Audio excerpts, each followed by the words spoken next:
morning. How is everybody today? Let me just make sure that I have. Okay. Can you see everything all right? How is everybody this morning? Happy Saturday. It's going to be an interesting experience for me doing the stitching on the camera like this because I have not at all tried to do this before in this way. It's also going to be fun trying to keep up with chat while I'm actually stitching. So, yeah, so we'll see how this goes. Oh yeah, Alcha, it's I guess it is late afternoon for you. Well, happy evening. Good evening for you. I hope your Saturday has been good. Hi Becky, good morning. Let's see, who all do we have? We have Yorkshire Crafter. I can't remember. Is your name Julie? Am I misremembering that? We got Becky. We have Elmeek, April, Melanie, Leanne, Amy. Hi Amy. Doing well. Yay! Glad you can see. Also, let me know if I'm too loud. I'm like right next to the microphone. You can't see it, it's just off camera, but the camera is right here. So so if it's too loud, let me know. I can turn it down because y'all know when I laugh and stuff, it gets kind of loud. So we'll see how it goes. So, oh yeah, I remembered. Good to see you again, Julie. Hope everybody's doing well today.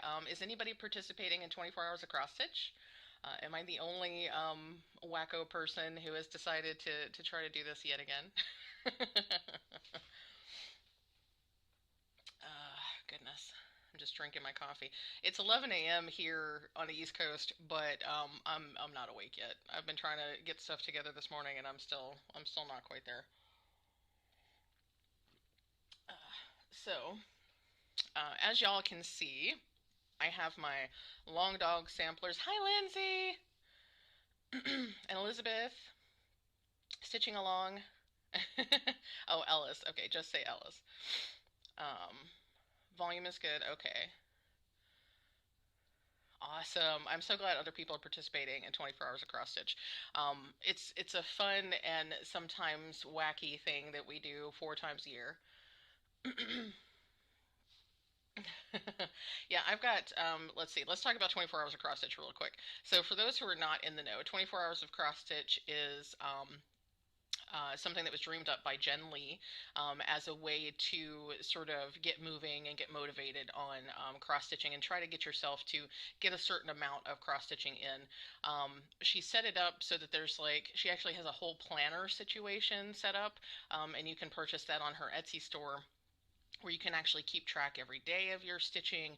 You can keep track of all your whips, all your plans and your progress and all that sort of stuff.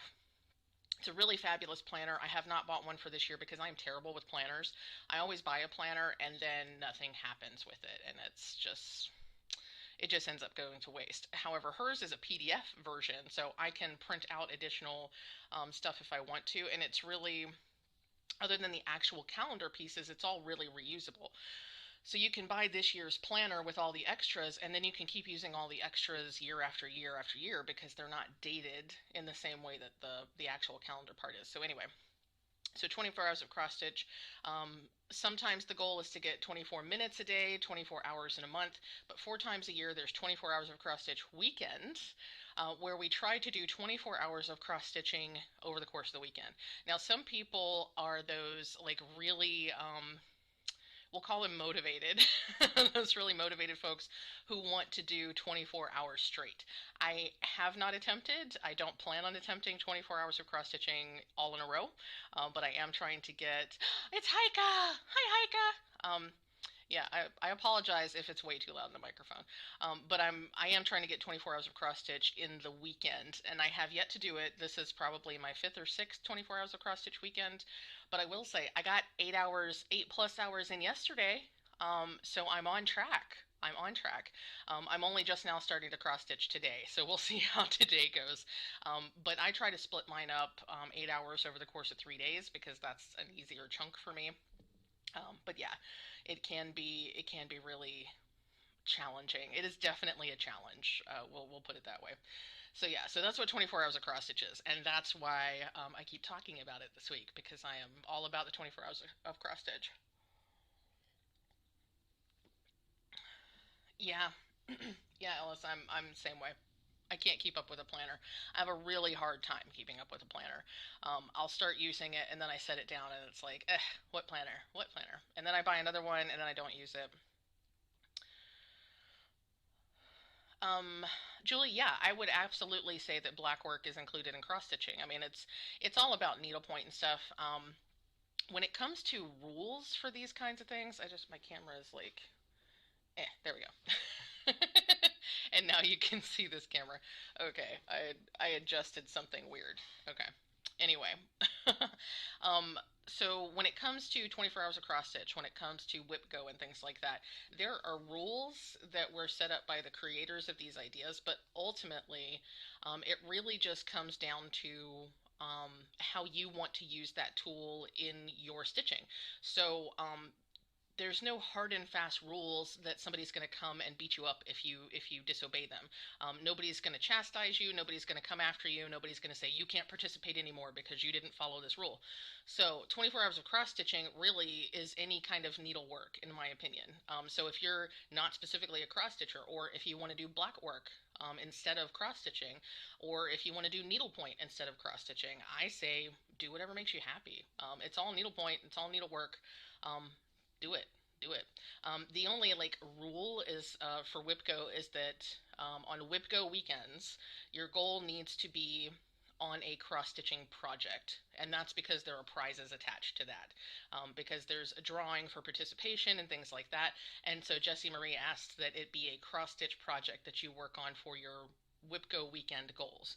Other than that, I know a lot of folks put knitting projects on their WIPGO boards. They put all kinds of stuff on the WIPGO boards, any craft that they want to, because it's really about you getting some progress on your works in progress, whatever those are. So that's my feeling on rules of cross stitch. So yeah, Julie, do your black work if that's what you want to do this weekend. I think that's totally fine. Yeah, Amy, I can't imagine stitching for 24 hours straight either. I would not even try.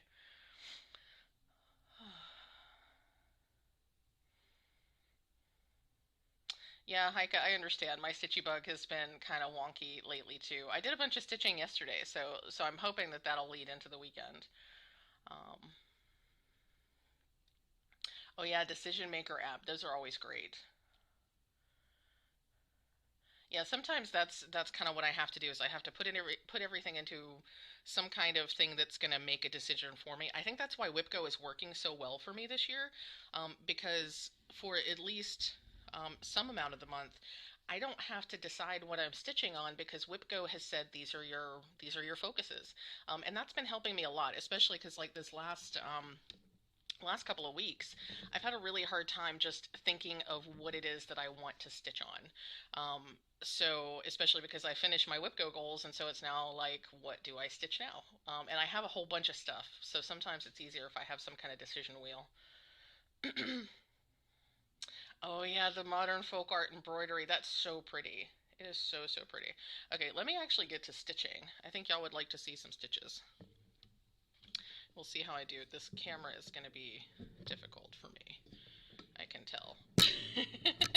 So let's see if I can. I apologize if I'm making anybody motion sick. Trying to get this set up so that I can stitch and you can actually see. I don't have a setup nearly as good as Michelle G of Bendy Stitchy. Maybe I should try to do like Heike's always telling me, and I should use my dominant hand. Oh, the problem with this is now I have no light.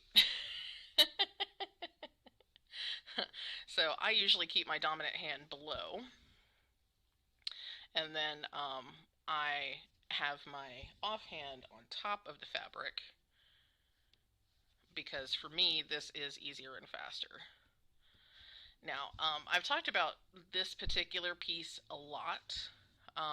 This is Pandemic by Long Dog Samplers. And the threads, this particular thread is called Sangria. It's by Kathy Davidson of Dying for Cross Stitch. And it's gorgeous and fabulous to work with. I love it a lot. I'm also using this darker purple up here is called Decadence, also by Kathy Davidson of Dying for Cross Stitch. This fabulous rainbow is Silks for You, and I don't remember what the colorway is, but that's a Silks for You silk, and I love it. I love it so much. Um,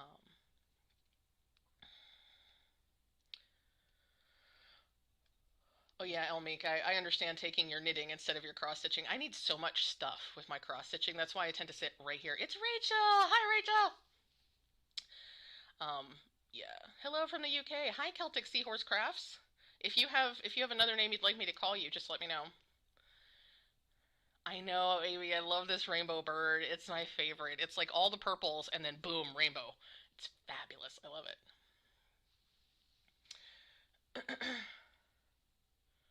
Yeah, Becky, two-handed stitching is the bomb. It is like the best thing ever. Christine, hi Christine. Yes, I love the rainbow. Danielle, hi Danielle.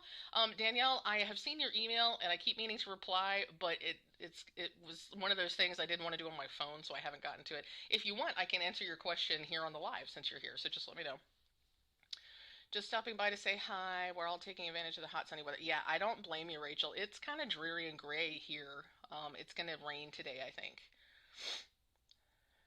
So yeah, I don't blame you for wanting to do oops, for wanting to barbecue while it's nice. Especially because I know it gets so windy in the spring there. Hi, Sheila. Good morning. You must be in my time zone if it's still morning there. Or somewhere on the west, between the East Coast and the West Coast.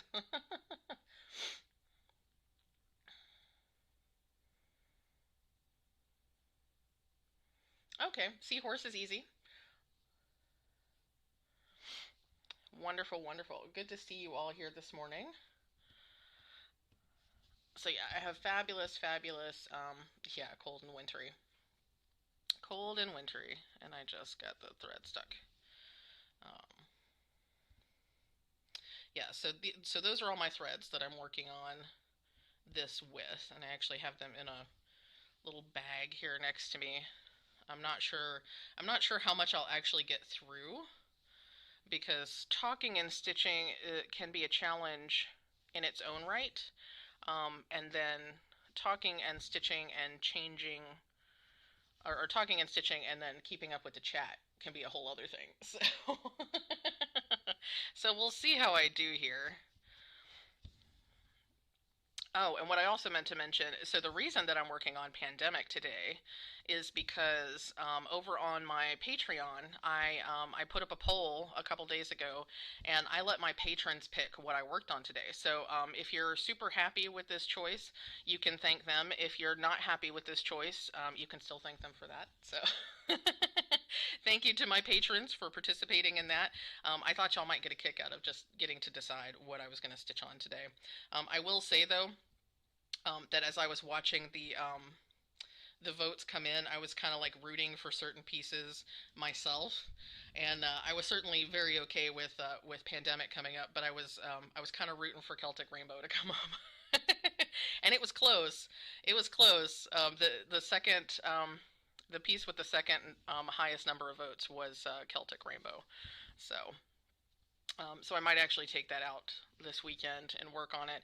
I think I might also take out my uh, Barbara Anna the key goose in a dress Sal, because that girl only needs 1,000 stitches, and I can probably finish that this weekend. So I'm thinking I might pull that out later. Let me just mark some stitches off on Pattern Keeper. Do do do. Check the chat. Sunny here today. Now watching the downside of it. Half naked, very pale neighbor working in his garden. Oh my gosh.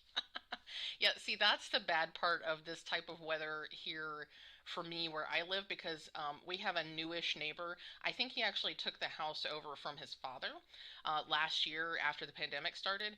And he's the kind of guy who is out every single weekend doing something in his yard.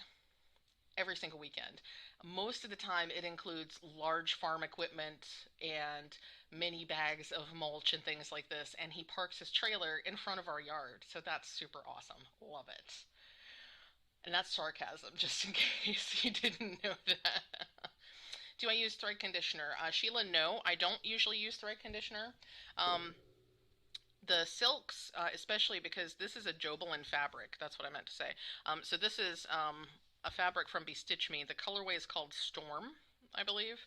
It's a 32 count Jobelan, and I don't really need thread conditioners with Jobelan because the fabric itself is so smooth.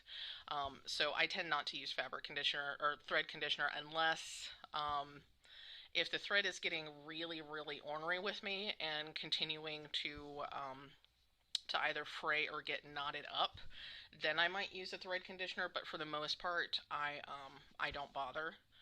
I don't necessarily need it. So that's the answer to that question. Um, I don't often have an issue with my silks fraying, especially when I'm using a Jobelan fabric. There's not as much what is the word?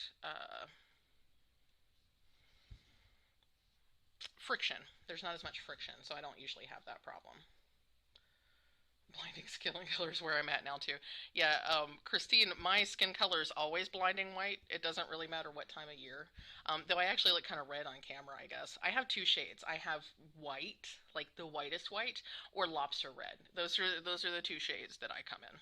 So yeah, half naked neighbors. Oh, Sheila, you're in LA. Okay, so it's early in the morning for you. Well, thanks for coming to my early morning live. Oh, Becky, that was sweet. Okay, so yeah, like I said, I'm really close to a finish, and I've had a finish, at least one finish every month so far this year. So I feel really anxious to try to finish something in April, just so I can keep up that streak. So that might be the key. In which case, you'll see it next week. So.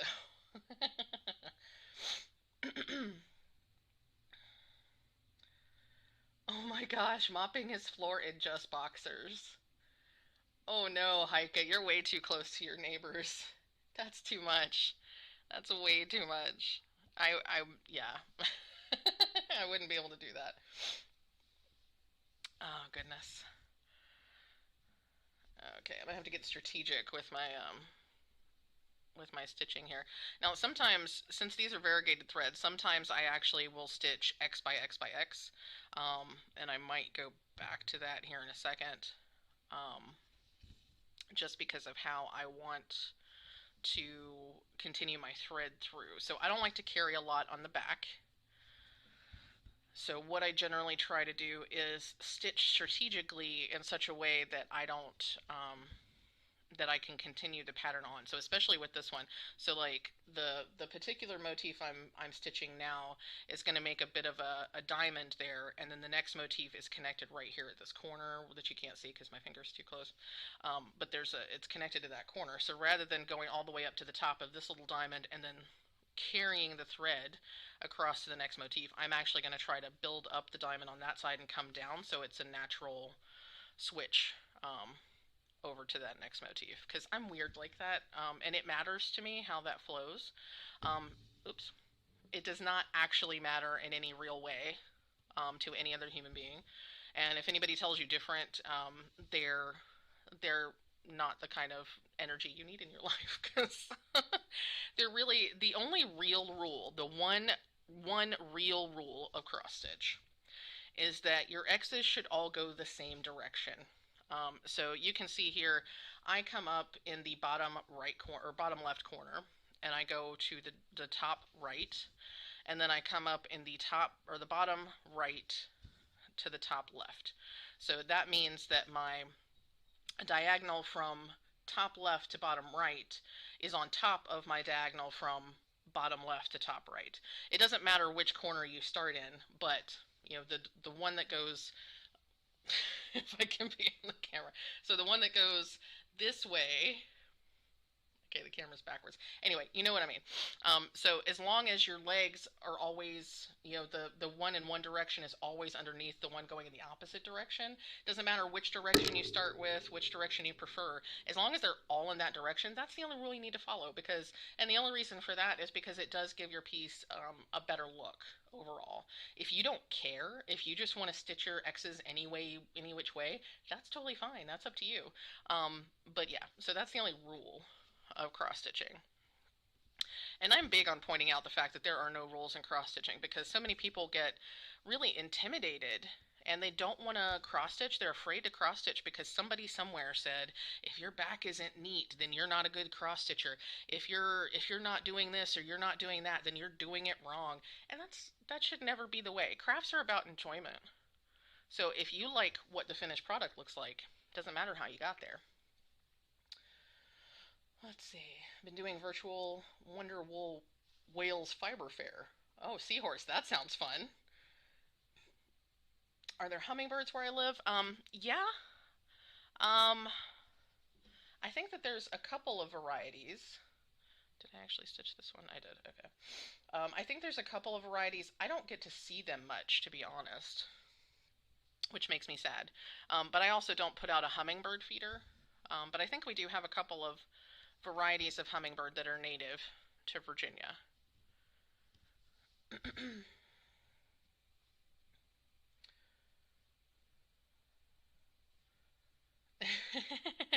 Yeah, Heike, I guess it was best to put something on your window so that you don't keep seeing your naked neighbor. See, that's one of the reasons I don't do stuff out, especially in my front yard, because people might see me doing it. Like, so it's mind-boggling to me when people have no sense of what other people might see or do.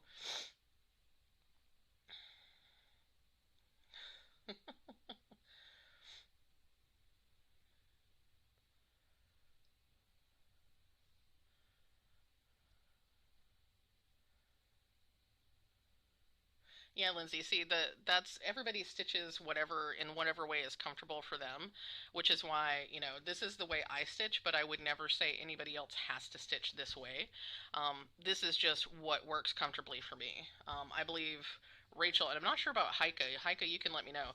Rachel stitches, I think, the same way you do, Lindsay. She stitches backwards from how I stitch it. Hi, Lori. Foggy and cold here this morning. Aw, you have to work today. I'm sorry about that. Working's no fun. I feel like I'm... Is this... No, that's going to be right. Okay. Yay! We like it when the stitches work out. It's important for the stitches to work out. Oh, I didn't realize this motif is going like way up yonder. This is what happens when I don't plan, y'all. So normally when I'm by myself and I'm not trying to chat with people, I actually am very strategic about how I place my X's. So it's going to be fun to see how this particular section works out. Yeah.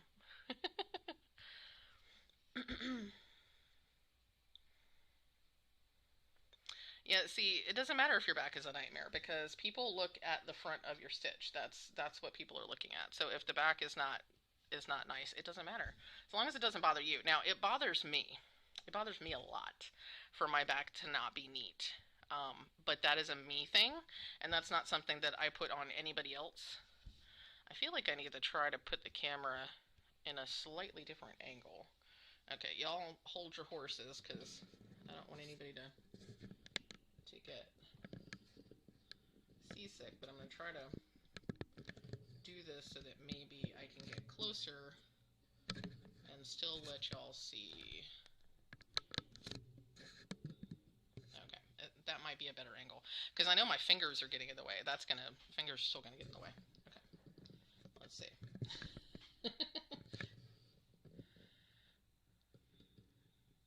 We'll try that. Is that better? Maybe not. Okay. I'm going to have to experiment with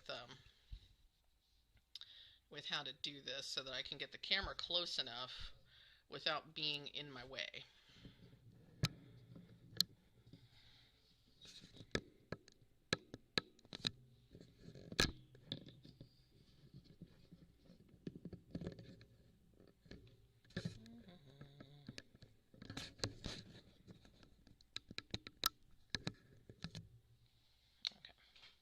maybe? I don't know. Okay.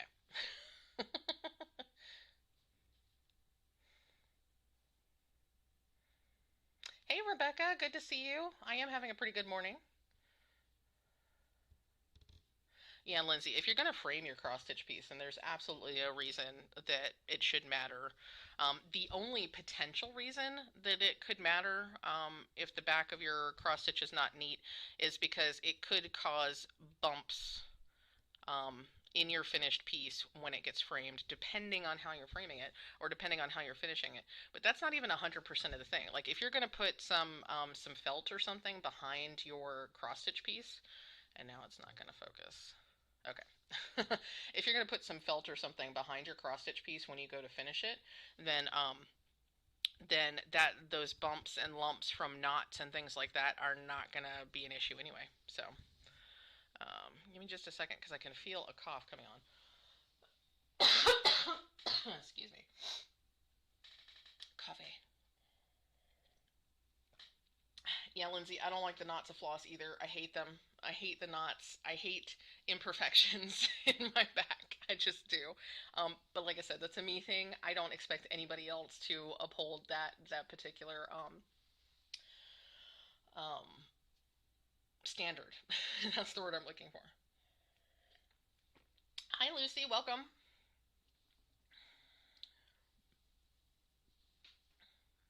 Yeah, Lindsay, my backs have also gotten a lot better, the more I stitch. And the best illustration of that, at some point, I'll have to do like a close-up kind of video. The best illustration of that is if you look at the back of my celestial piece compared to anything that I've done more recently, because you'll see that I carried all over the place, and there's knots, and it's just willy-nilly, and it's like a blanket on the back of that, and I don't do that anymore.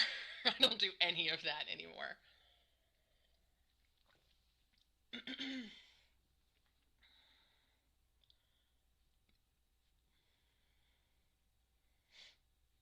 I'm getting all kinds of notifications on my phone. Okay. I'm distracted easily. Pin stitches are the best if you're working on Ada. I don't use. I've heard that there are ways to do pin stitches on even weaves, but and linens, but I haven't looked it up or tried it myself. But pin stitching is my favorite if I'm stitching on Ada. It's so fantastic when I'm stitching on Ada.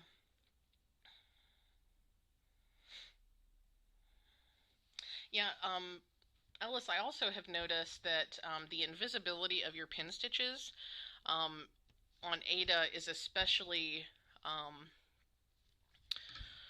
or one of the biggest factors for that is how with the size, the fabric count of your Ada.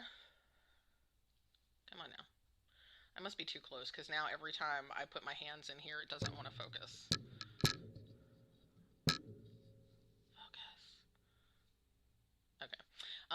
So yeah, the fabric count of your Ada will greatly affect how invisible or visible your pin stitches are. Because I found that if I'm pin stitching on a 14 count Ada, you can't see that. You can't see it at all because the threads, and the spacing are such that those that your floss just disappears in between. But if you're stitching on an 18 count Ada, that's a whole different story there. It's a whole different story. So it can be really hard to hide pin stitches. It also depends on which part of or which square you want to use for your pin stitching. So I always use this. I always try to use a square that has the vertical top stitches or the vertical top threads. So every square of Ada has like two threads that go in this direction and then two threads that go in this direction, and then they've each got threads on either side of them going in the same directions. So I always pin stitch in those Ada squares where the vertical threads in the center are on top, because I find that the threads disappear the best between those two versus trying to do it in the horizontal. But your mileage may vary. It just depends on what works better for you.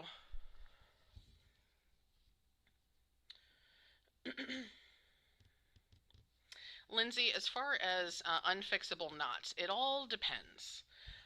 So a lot depends on, you know, how much fixing I think I would have to do, or restitching I think I would have to do if I err and just continue on, especially if I've had to do a ton of, if I would have to do a ton of stitching if I try to cut that out.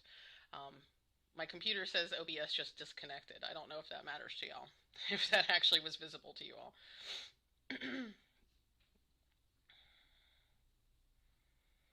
Oh, Christine, I'll have to check that out. I'll have to find some videos for that. Rebecca, I do remember the wolf cross stitch. Wow, 3/4 of the way through. That's awesome.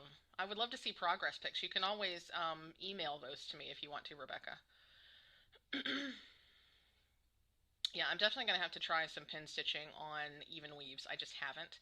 But I also find it's easier. I tend to be able to do loop starts and stuff, and don't have as much issue. Focus. There we go.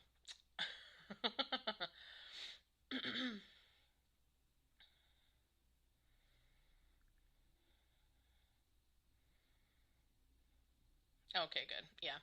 So I got a weird message saying OBS had disconnected, and then it came back and said you're reconnected, and I was like, okay, that's good because I have no idea what's happening. So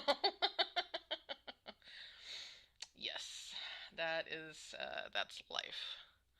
Okay, so I do 1, 2, 3. I need a fourth one here. A fourth one, and then we go up. So pardon me for bumping the camera. This is a difficult angle to work from. So, what was I going to say? I was going to say a thing. Oh, I was going to ask. So I do this thing when I am cross stitching where I will look at the chart and I will go, okay, I need to do this, this, and this. So I need to, like, I have these little code words for myself about where I need to take the needle next and how many stitches and all this sort of stuff. And I wonder if I'm the only one who does that or if other people do that. So if you hear me saying weird things out loud, it's because I'm just talking myself through what I need to do next. It's how I remember between looking at the chart and coming back to the stitch what I need to do. So this is a surprisingly easy chart to work on while you're doing other things, and I think part of it is because of the fabric. This fabric is really nice. So for me, the holes are fairly easy to see. And I think part of that is because of the color of the fabric, but also the lighting that I have in here. So I can see pretty easily while I'm stitching. Okay. Do do do do do.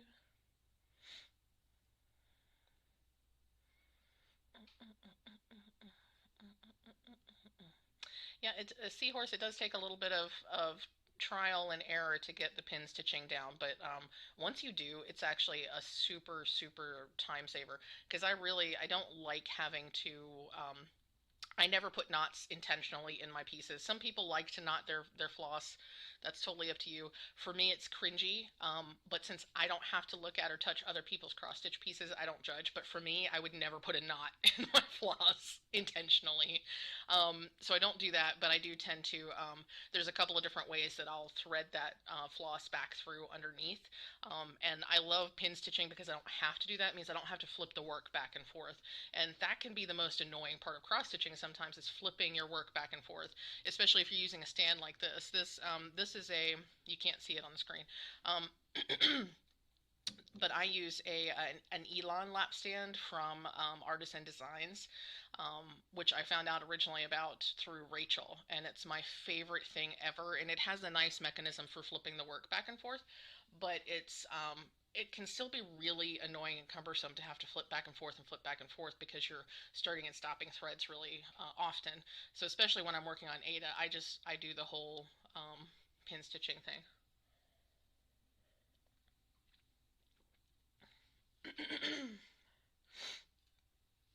Yeah, loop starts for 2 strands, 1 strand pin stitch. Yeah, I'm gonna have to try. I'm definitely gonna have to learn a pin stitch when I have to do 1 strand on even weave. Talking to yourself, counting, figuring out my path. Okay, so I'm not the only one. I am not the only one. That makes me feel good. Yeah, Ellis, do not not. Do not not. That's a rule for Jessie. I would not say that everybody else has to pay attention to that rule, but Jessie does not knot her thread. We don't put knots in our in our cross stitching. But I do try to remember that other people feel more comfortable with different ways of doing things. Some people don't feel like it's secure unless it's knotted, and so if that's what makes them happy and that's what makes their cross stitching better for them, more power to them.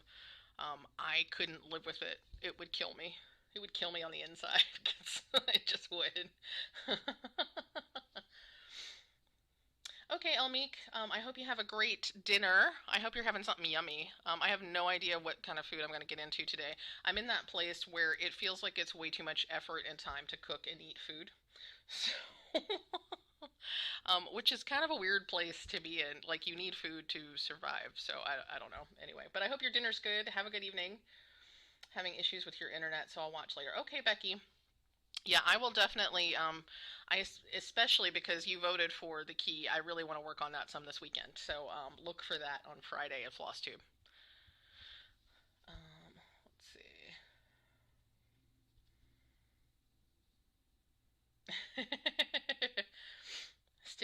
Stitching a circle in one out one. See, that's the kind of thing I do. It's sort of like harkens back to my days of graphic mathing, where it's like, rise over run when you're setting up math graphs and things like that. So I'm like up one, over two, up two, in, out, all that kind of stuff. Yeah. So I'm glad I'm not the only one who does that. Seahorse, yeah. I get you. Sometimes the only intelligent conversation you can have is the one that you have with yourself. Yeah. Oh, and I just realized we're going to have a really fun and exciting moment here in a second because I am going to have to finish this thread and start a new one. And yeah, so that's, in fact, let me just go ahead and do that. I'll catch up with the chat and then I'll do that. Okay. Um, Okay, Lucy. I'm glad I'm not the only one who talks to themselves while they cross stitch.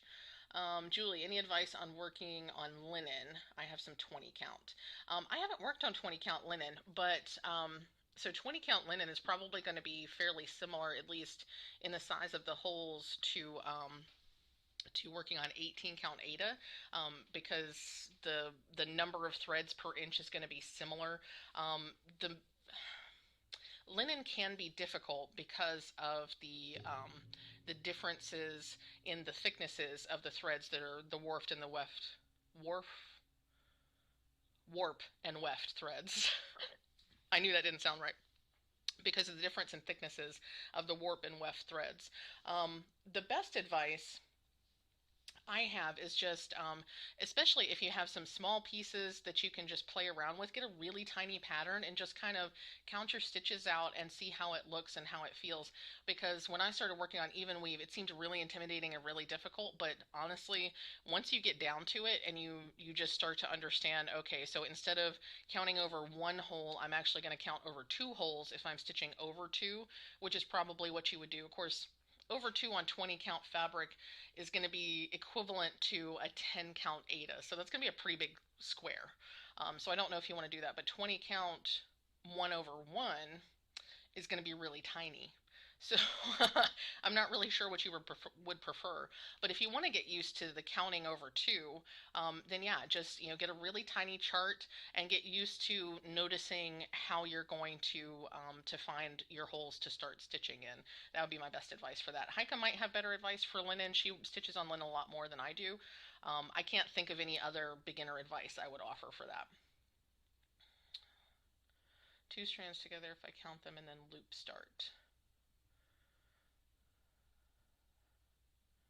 Yeah, yeah. Leftovers are easy. I wish I had leftovers. Can't stitch without talking to yourself or using sound effects. The Bob Ross of cross stitch. Oh my gosh, April, I would love to see that. That sounds so cool. Okay, we're gonna take a ride again, y'all. Close your eyes if you get motion sick. Look, it's all the trash in my room. Okay.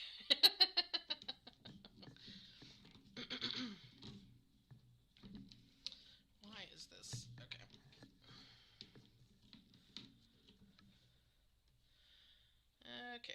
So I don't know if y'all can see this. Let me bring you back down. Whee! Don't you love these sound effects? Okay. So try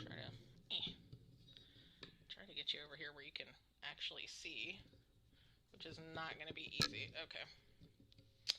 So what I like to do to finish off a thread in the back is, and I actually learned this through Michelle G. Bendy Stitchy.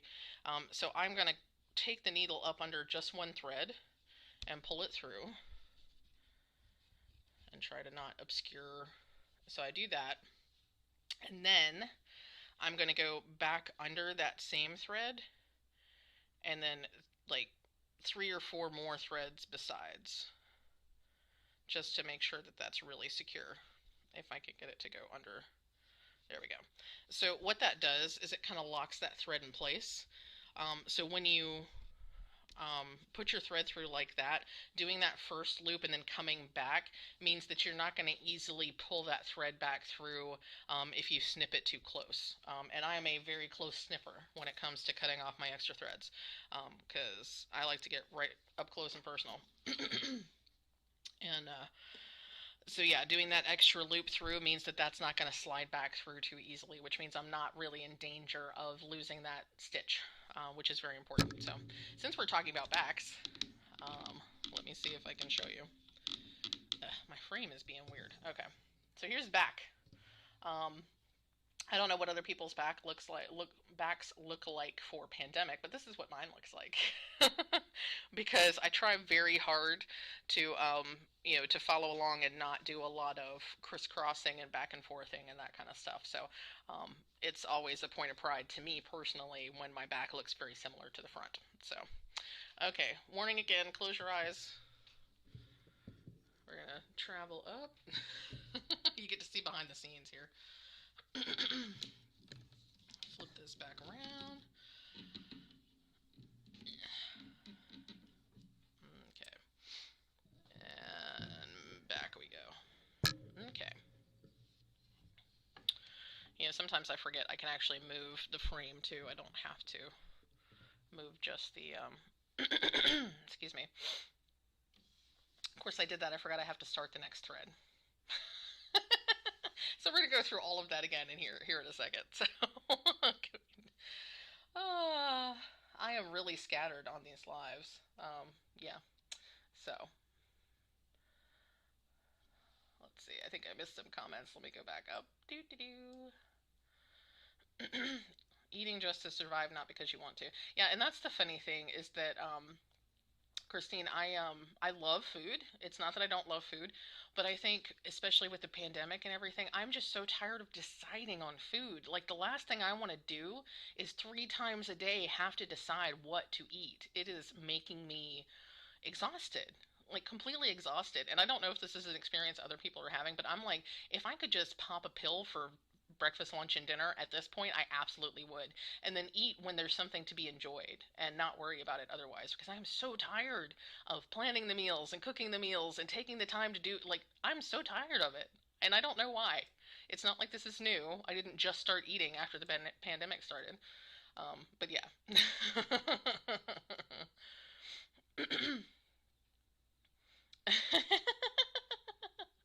Heike, I kind of have to agree with Lola that, yeah, the only intelligent conversation has to include at least one cat. I think my cats would agree. I'm actually surprised that Momo's not in here bugging me, but I think, so, okay. So Momo does this thing. All 3 cats are laying over here. I don't know. I don't think I can get the camera pointed in that direction.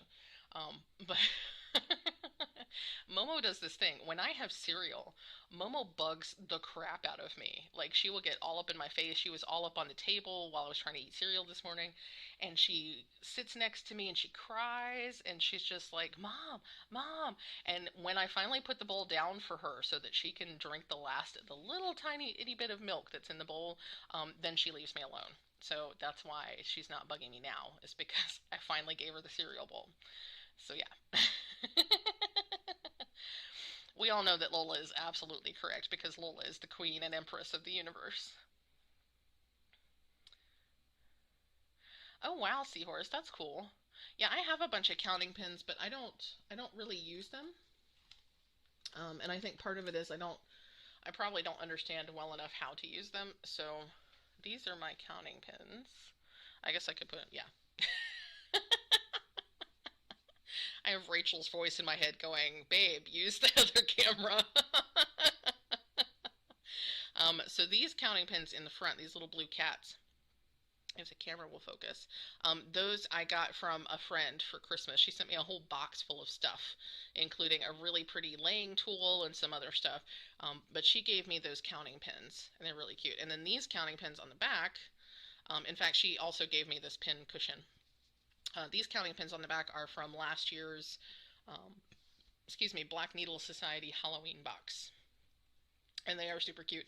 I think these are Jabco or Puntini Puntini. I'm not really sure. I can no longer remember. But yeah. So I have some counting pins. I totally could use counting pins, but I don't because I don't know.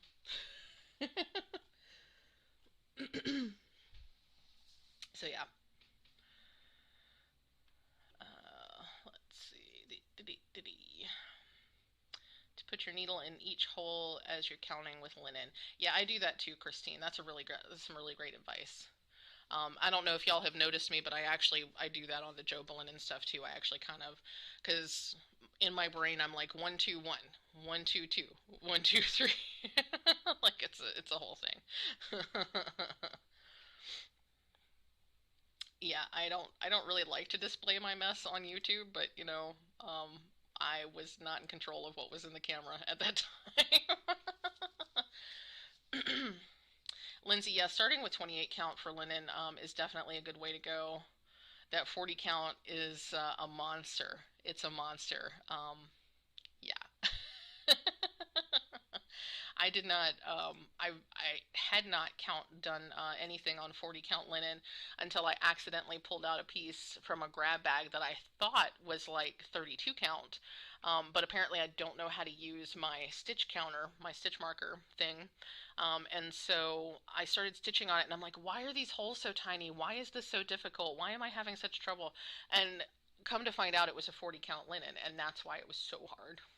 But yeah, a lot of it is just about if you can't see the holes well, then get yourself some magnification because everything is stitchable.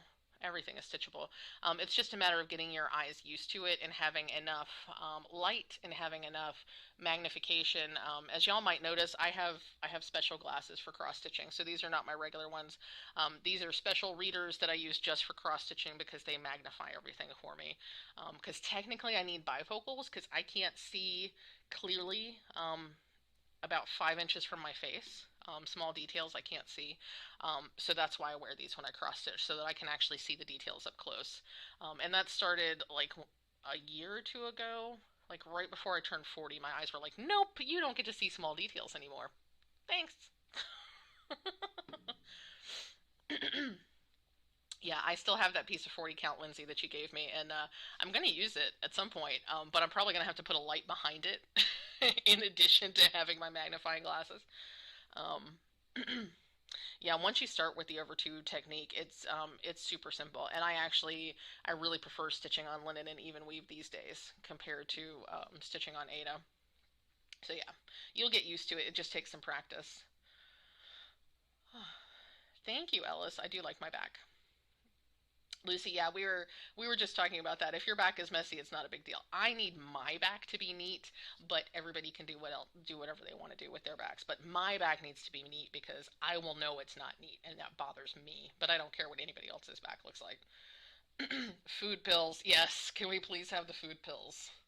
Like, I still want to eat gourmet meals and stuff. I still want to be a foodie, but on a regular basis, I just don't want to deal with it, especially like the time that it takes to cook the food and eat the food. Like, I don't know if anybody else has this conversation in their head, but I literally have conversations in my head about, well, now I'm going to have to sit down for 20 minutes and eat that food, and that's just way too long. And why? So I will sometimes literally have cereal because it's fast.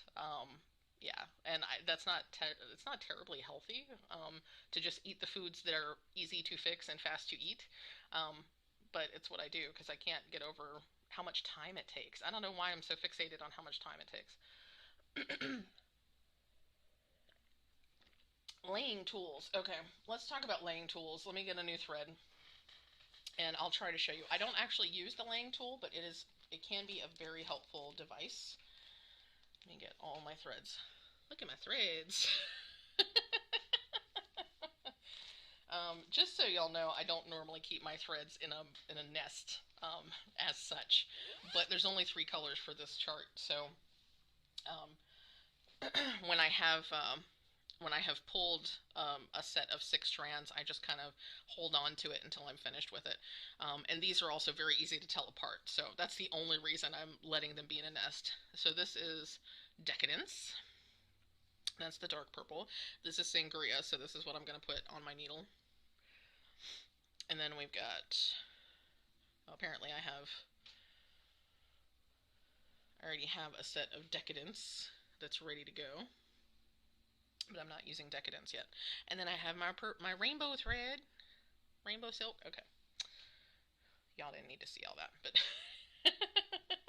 so let's talk about threads. So these are variegated, and y'all might know this already, but in case there's anybody new who's not familiar with this, the way I deal with variegated thread is the first thing I'm going to do is I kind of I push down on the ends of the thread so that I can get them to stick out like that, so that I can isolate one thread, and I pull it.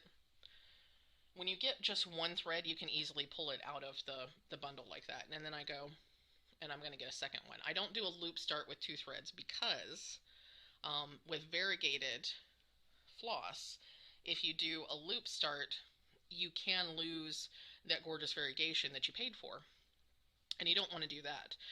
So I make sure that I have the 2 ends that were the same color together, and then I just hold these 2 threads together, and I'm actually going to make sure that this lighter end is the end that I start stitching with here, because that matches up with what I had just used.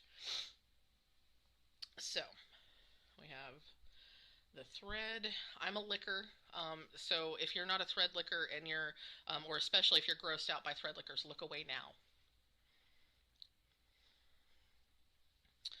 I don't lick threads if I know that I'm going to be doing a piece for somebody else, but if it's my piece, I don't care if it's my saliva. So, and I'm just going to pull this through.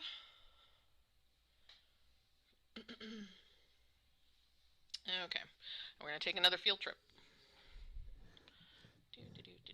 Try to keep you so you can still see what I'm doing.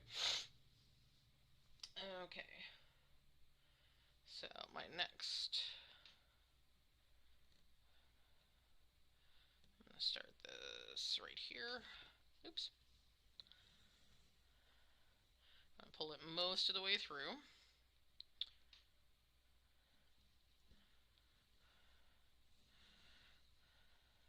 And then I am going to pull that all the way through. And now we come back out.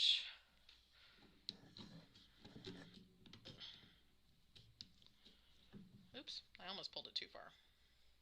Can you still see that? Okay.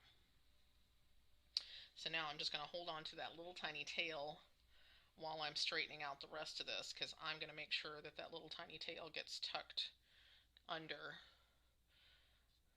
the loop that I've made. So there. So now it is nice and well tucked.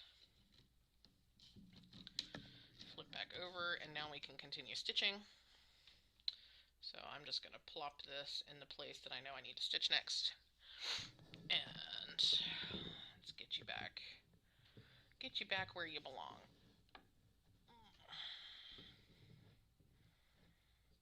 Okay, now I'll get the laying tool. So, if you're familiar with yarn stuff at all, and you use a Nostapinna, then this is going to look a lot like a Nostapinna to you. In fact, I thought it was a tiny Nostapinna when when I received it from my friend. So it's and it can be pretty much anything. I know that Rachel has one that actually is almost like a finger sword.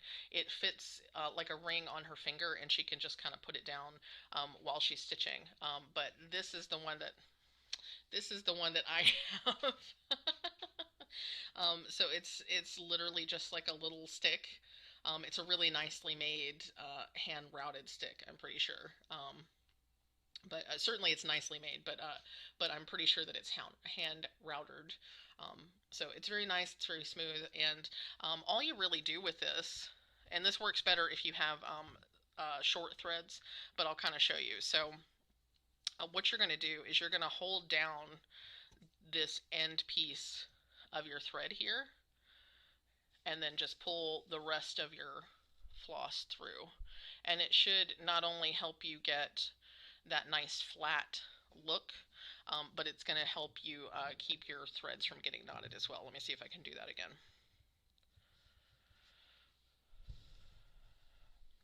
Now I tend to hold the back while I'm pulling it through so we don't get a big old knot back there. And then you'll just take your laying tool, find your hole, which can be difficult because my hand is in my light now. Okay.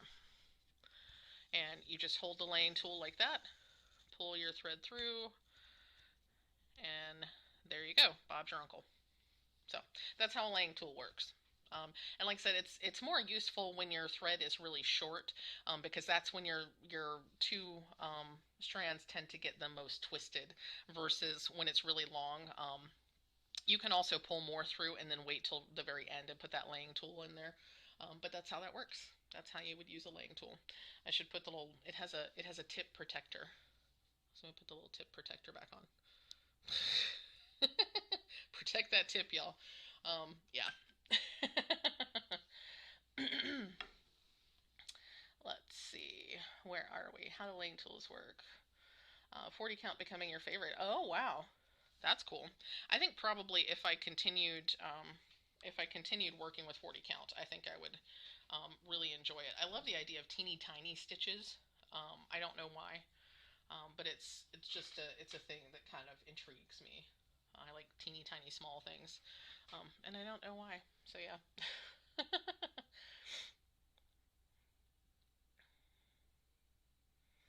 Oh yeah, I guess you probably have a different eye issue than I do, Ellis, because my issue is definitely that things get blurry up close. So I kind of need the magnifying to be able to see things. I can't see things with my I can't see fine detail with my naked eyes anymore. Oops, sorry.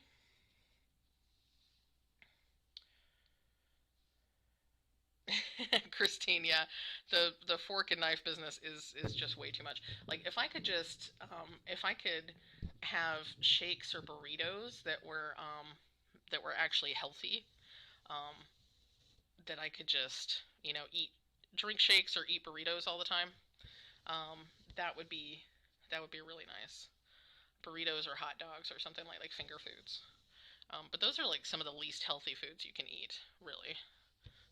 So it's not a terribly good thing.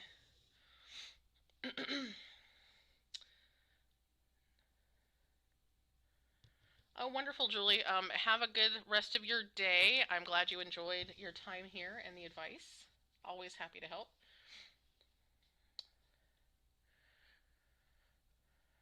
Okay, Christine. So on the lap stand here, so the question is if you have to tighten and loosen the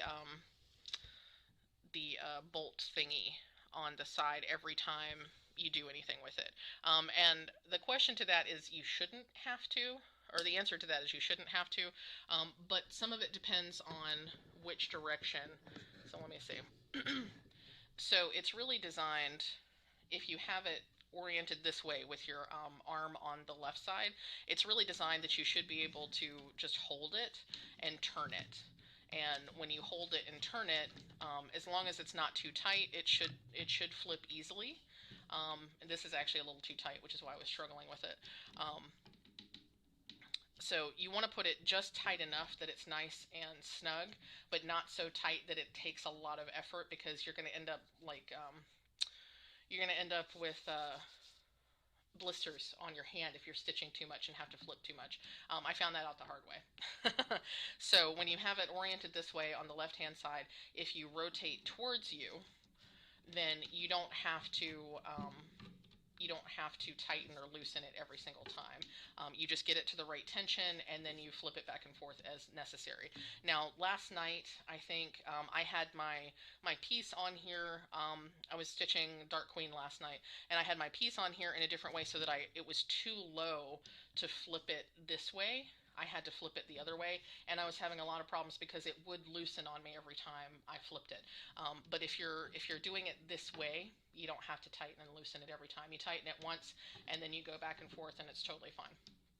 So that's that. That's the answer to that.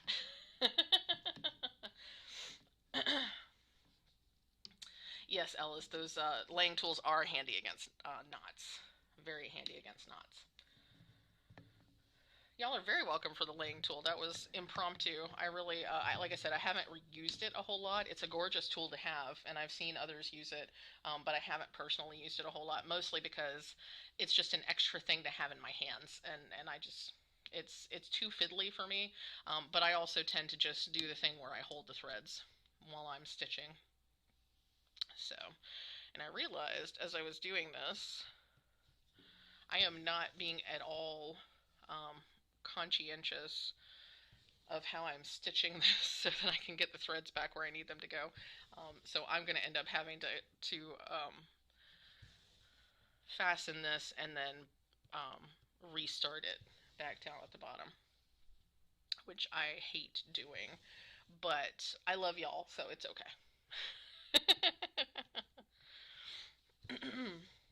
I'm stitching incredibly inefficiently, but I'm reminding myself that I am also doing several things all at one time. So I'm just gonna applaud myself for the fact that I am stitching and chatting and keeping up with the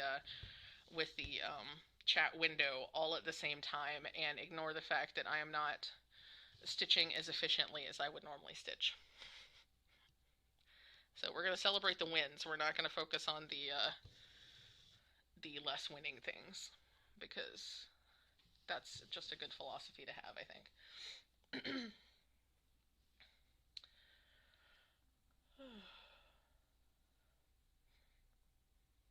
Yeah, Ellis, I wish I had that problem, is that I couldn't see far. Well, actually, I don't wish that I couldn't see far away. My issue is actually in one eye I can see far away, in the other eye I cannot see far away. So I'm nearsighted in one eye and farsighted in the other, which is why I even had to start wearing glasses in the first place, because I used to get these awful headaches. And it was because my brain was trying so hard to reconcile the differences in my vision. Um, so I used to get awful headaches. I started wearing glasses when I was about 20, which was not even a surprise because I was the only one in my family that didn't have glasses up until that point. So when I finally had to get glasses, it was just kind of like, oh, well, I'm one of the family. But I have better vision than pretty much anybody else in my family. My prescription is not actually really strong. And like I said, the only reason I have these special glasses is because I can no longer see up close things when I don't have, or with my regular glasses. I'm just not able to see the like close up stuff. Have to go soon. Oh yay! I'm glad you're gonna get to see your brother and his wife. Yeah, yeah, you definitely need to go and spend some time with them. I know that feeling because I just got to see my stepkid for the first time in over a year last Saturday, and it was really awesome. They have been, um, they're just an awesome kid. Like, I don't even know, like, I really did, I say this all the time, but I really won the stepkid lottery. But I totally understand how you feel, not being able to see your family. I've been very lucky because my brother is very close, so we've basically been in a pod the whole time.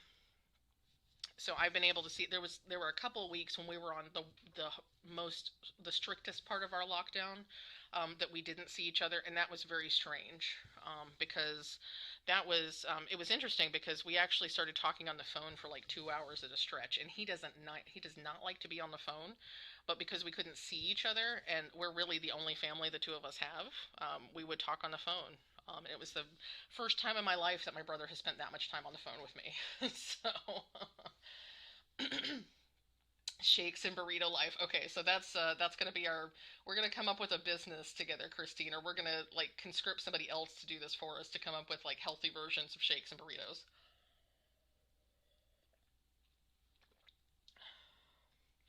Yeah, you don't have to worry about the wear and tear. The mechanism here, and you can kind of see it. So there's actually washers, and between, let me scoot this over just a little bit.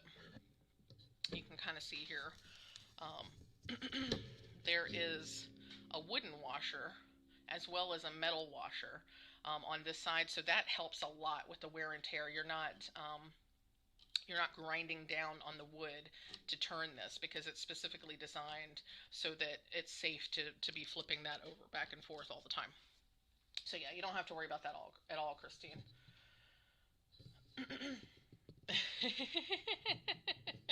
Yeah, I'm kind of amazed that I can count at all and stitch. I didn't think I would be able to talk and count and stitch all at the same time. I guess those Zoom conversations during the pandemic helped a lot. Being able to do multiple things at one time.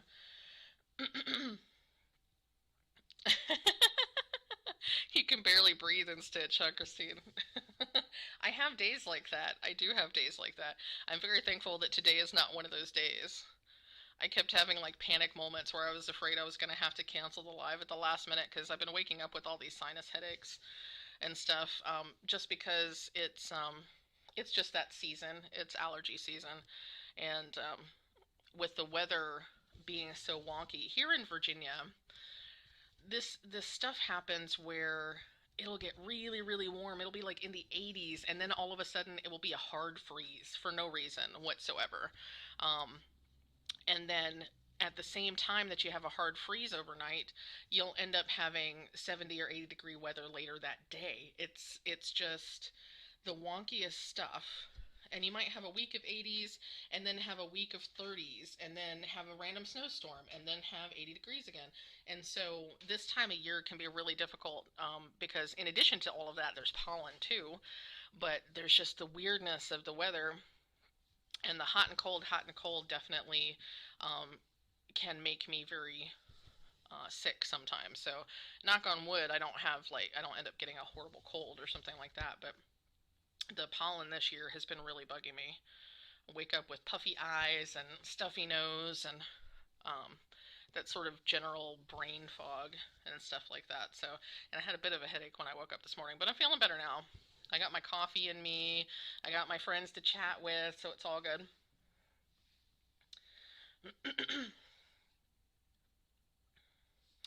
Yeah, I don't know how common the whole being nearsighted in one eye and farsighted in the other eye really is. I think I haven't heard of much of anybody else who has had that issue. For the most part, people are either nearsighted or farsighted, like they're the same in both eyes. Um, but I'm special. I'm just special. There's a part of me that wonders if I was twins in the womb and then I became one person, because there's so many dualities in my physicality and in my personality and stuff like that, that I'm like, maybe I wasn't meant to be one person. Maybe I was supposed to be two people, and then just something wonky happened. But and I don't say that to be flip or anything like that. I know that um, it can be a serious thing. The whole, twins that don't become twins. But I do wonder sometimes, because, yeah, I mean, it's just weird. It's weird that my eyes are different.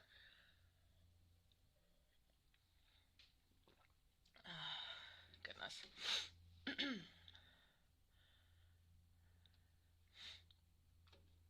Yeah, it was definitely nice to see my stepkid. It was so good. And the conversation was just awesome, because we're they turn 18 this December. So they have they're about to finish up their junior year. They have one more year of school. They live with their mom currently, but we have made it very explicitly clear, that we are more than happy for them to come live with us once they are 18 and have finished school and are free to make those kinds of decisions, because we know that they'll be more comfortable in our home in a lot of ways. They've stayed with their mom for a whole lot of reasons that I'm not going to get into, but the largest being that they're in a really great school system now that they wouldn't have access to if they came to live with us, and they have a whole network of friends who are very supportive and really awesome, and we never would want to take them away from that. So in addition to a lot of other things, we haven't tried to get them to come live with us before now, but when they're 18, they can make those decisions for themselves, and they haven't decided whether they want to go to college. or what specifically they want to do, but they are potentially going to come live with us, and so we're discussing those plans, like what do you want to do, and what do you see yourself doing, what do you feel like you're going to want to, we're having all of those weird, not weird conversations, but like those future planning conversations. And, they don't know if they want to go to college. And I'm like, well, you kind of need to think about it because you're in your junior year. You need to be putting in applications if that's something you want to do. Though they might take a gap year, who knows? Who knows? There's a lot of stuff up in the air. But, discussing the potentiality of them coming to live with us and that kind of stuff is exciting, a little nervous making, and, that kind of stuff. I've never lived with kids. Not in my entire life. I was the youngest. So I've never even had a younger sibling. so, so yeah, of course they'll be 18 when they move here, so they won't technically be a kid. But I'm old enough that everybody under the age of 21 is a kid. Everybody under the age of 30 is a kid to me these days. So yeah, it's going to be a big adjustment, but I think it's going to be awesome because they actually have so much in common with me. It's really funny because I expect them to be into a lot of geeky stuff and games and things like that because their dad is into that kind of stuff. But there's so many interests that they have that really resonate with me, and I'm like, how did you get that? Because your mom is not that person, and your dad is not that person. How did you become the person who resonates with me? Like, how did that happen? And I'm overjoyed by so much of it because we connect on so many different levels, including art and intellectual discussion and just all kinds of stuff. And I'm like, how did this happen? How did I get this lucky that my kid, who isn't biologically related to me, is my kid? It's just it's mind-boggling most of the time. So yeah. You finished your diamond painting, Heike. That's awesome. Was that a really big one? I didn't get a chance to see how big that one was. Yeah, the weather is just weird everywhere, I think. I'm going to assume that you're not being sarcastic, Heike. But I don't know. You did a winky face. So am I special? I'm probably pretty special too.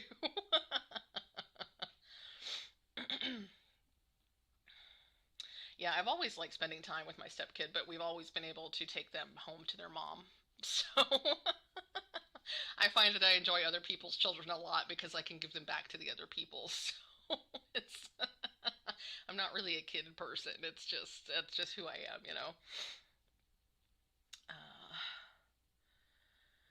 yeah, yeah, they would definitely be less maintenance than if they were younger. But it's going to be interesting because I have a feeling that there's going to be a lot of having to teach them basic life skills.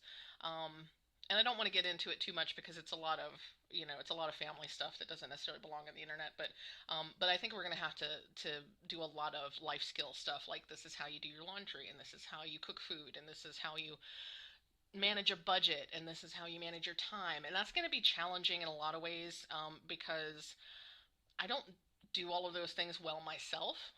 So having to teach another person how to adult when I feel like I'm not an adulty enough adult, it's gonna be it's gonna be interesting. But it could be a fun learning experience. Something. Sorry, I'm shaking the table.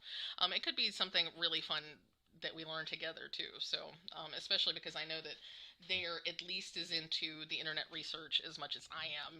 Like I don't know how to do that. Let's Google it. So that could be fun. It could be its own bonding experience, I think. Oh, Heike, you're sweet. It was a 60 by 83 centimeters. So yeah, that's a pretty big one. Well, congrats on finishing that because I know that had to take a while.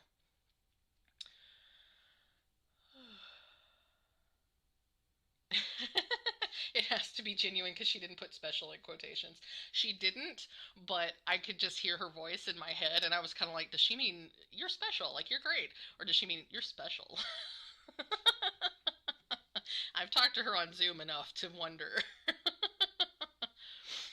And if you're wondering why I'm sitting here not stitching, it's because now I need to restart my thread again because I didn't do that smartly. So I'm gonna take a little trip again. And I'm gonna restart the thread somewhere else because I was a little derpy, but that's okay. It's all okay. because there's no rules in cross-stitching. There's one rule in cross-stitching. There's mostly no rules in cross-stitching, which is why I named that one video that way. There's mostly no rules in cross-stitching. Oh, goodness. Oh, wow, it's afternoon. Life skill teaching can be bonding, too. Yeah. I think anytime you learn something new with another person, it can be a really bonding experience. It all depends on how you're learning it. And now that I'm restarting, I'm actually going to use this darker piece because I'm going to come back down here and stitch. So yeah. But yeah, it can be a real bonding experience to learn something together. I have difficulty sometimes learning things with Adam. And it might be because we're not learning together so much as either I'm teaching him or he's teaching me, and it can be difficult for us to manage things like that because he has a tendency to act as if he knows everything. And what's frustrating to me is that even when it's a situation where I'm the one who has the expertise, he will ask things in a way that makes me feel like he doesn't trust my expertise in the thing. So the best example of this is cooking. So I am the one who cooks almost all the food. I am the one who mostly has to come up with meal plans and decisions.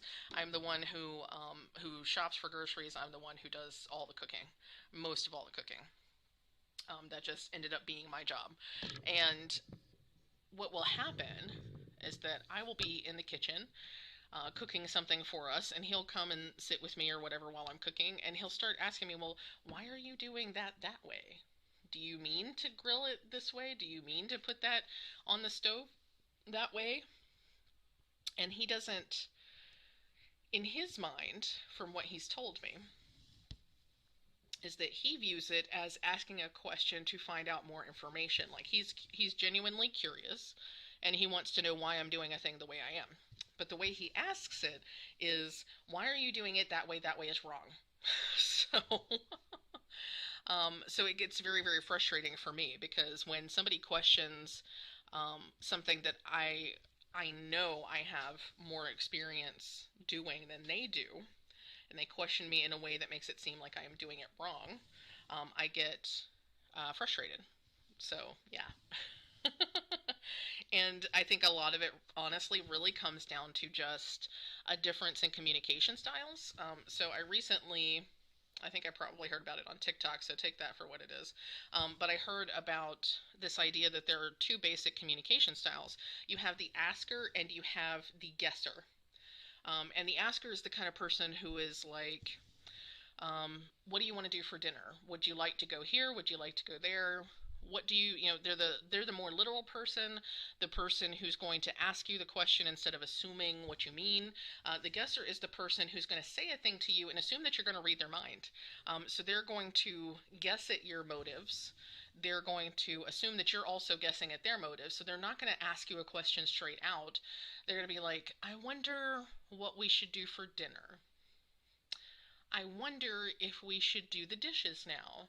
It's that kind of talking and communication, which is incredibly frustrating to me, because it's like, do you want to do that? And I think this is why we have the communication issues we do, is because I'm very much, what do you want? Tell me what you want. And he's very much, let me guess. It's just very strange. And it can be incredibly difficult and frustrating. For him, I'm sure, as much as it is for me. But yeah. So I don't know. We haven't bonded over learning anything together as of yet. But I think that's a thing that happens. You can bond with people over learning. Yeah. Virtual fiber fairs are just as dangerous to attend in person. Just purchased a rigid haddle look. Time to learn how to weave. Ooh. Seahorse, that sounds fun. So is this like a loom kind of situation? Or did you mean loom? You might have meant loom. Rigid heddle loom. See, I used to do loom weaving a long time ago, but it wasn't like traditional loom weaving. It was that like kids craft loom weaving where you have the almost pantyhose type loops and you put them on the frame and then you weave them through. But yeah, I've always been fascinated by weaving. So that sounds exciting. And yeah, I can imagine, Seahorse, that it's just as dangerous as being there in person. In some cases, it might be more dangerous because you have all this time to decide um, what you want to buy. Hi, Brittany. Yes, I am stitching Pandemic. This is a super fun chart to stitch. I'm really, really enjoying it. Started it 3 times because you can't seem to get the right color combo.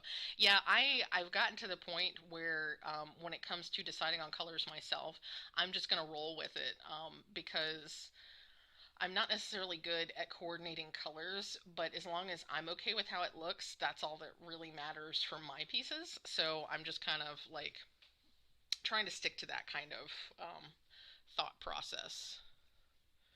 Okay, I already did that stitch. I gotta come down here. Do do do do do. Okay, that's where we're saying. Because I didn't mark off that stitch, but I already stitched that stitch. Okay, here we go. Now we're back on track. Now we're cooking with gas, as they say. Okay. Loom, not look. Yeah, I figured you probably meant loom. That sounds really fun. I'm excited for you. Definitely not a guesser. Yeah, if you're the kind of person that takes things literally, that wants specific information from people, that asks a question when you have a question, you're most likely an asker and not a guesser. If you're the kind of person who's like, you hint around for things, or you wonder about things, or you expect people to just kind of know what you mean, you're probably a guesser. But yeah. There's nothing wrong with being a guesser. I just have I have a difficult time communicating with people like that. And I'm learning actually that I have a really hard time communicating with people that don't like, not necessarily people that are not direct. Like, you don't have to be blunt, like super blunt with me. But if you're the kind of person that's going to make a lot of assumptions instead of actually talking to me about a thing, that's very frustrating because um, I would much rather us have an actual conversation and say, you know, I have an issue with something you said, or I have a question about something that I'd like to do with you, or I'd much rather somebody have a conversation with me and just ask me things, and that can be an issue that Adam and I run into is that, and this part of this comes from the way his brain works with games and stuff too. He's a very strategic thinker, and especially with games, he is always trying to be 2 or 3 moves ahead. So, which makes sense when you're playing strategic games. He plays a lot of Magic the Gathering and stuff like that. And so, trying to have chess brain and think multiple moves ahead of your opponent. Sorry, I'm trying to figure out how I can get this where it needs to be. Okay.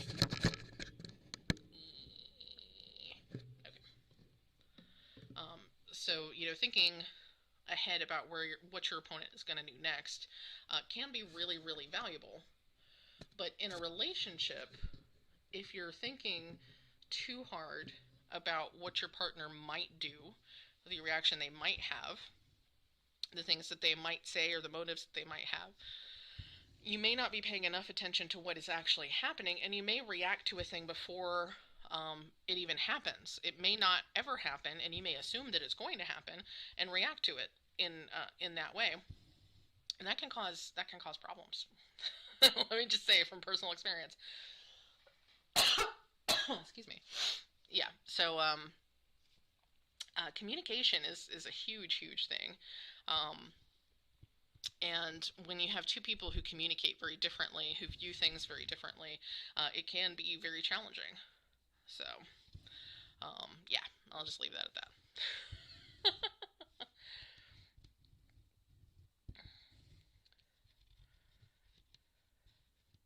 Yeah, like I said, I much prefer when people can just ask me for anything. My stepdad used to do this too. Um, and I don't know. I guess he probably was a guesser, but he would do this thing where he would be like, "So what do you have planned on Saturday?" Or "What are you doing after work?" And I hate questions like this because Because I don't want to tell you what I am or am not doing, because I don't know what you're getting ready to ask me. Because I can tell that you're getting ready to ask me for a favor, but I don't know if I want to do that. So I'm put in a position where either I have to lie to you, or I have to evade the question. And it was always very frustrating. It's like, why don't you just, like, I need help with X. Are you free Saturday? Like, I don't understand why that's so difficult for some people to just say, I need you, I need your help to do this, or I would like to do this. Do you have time? And I have some friends who are really great at understanding that that's the kind of person I am. I need them to tell me what they want, and then, ask for a time and stuff like that. I'm still trying to train Adam to do things. The other day was actually a perfect example. So he was doing some yard work, and he's the kind of person, like, he might not do anything yard related for months, but then he will decide it's time to cut the grass, and while he's cutting the grass, he'll decide he needs to weed eat, and after he weed eats, he decides that, this potted plant that's been there for 2 years that we both know is just full of weeds, he decides something needs to be done about it right that minute. And so he will come in and he will bombard me with questions about, well, what's in that plant, and does it matter, and where does that need to go, and what do you want to do with it, and all this sort of stuff. And I'm just like, what? Like, first of all, I'm not prepared to make all these decisions. Second of all, why does it matter? Why now does this potted plant matter? And ultimately what it was because he figured there was nothing important in that potted plant. He just wanted to take the soil and put it in a hole that we have in our front yard that was left from uh, a tree that was removed when we first moved into the house, or a tree that, it was like a dead tree that fell over or something, I can't remember.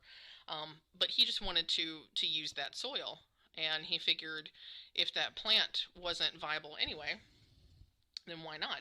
But instead of coming in and asking, hey, I was thinking blah blah blah, because you don't care about this plant anyway, um, he was just like, well, what do you want to do with it, and da da da da da. And I'm just like, what? So once I explained to him, it's like, okay, well, you could have just said da da da da. Like, I keep trying keep trying to teach him how to communicate with me, and I keep trying to learn how he communicates, and it's a funny situation.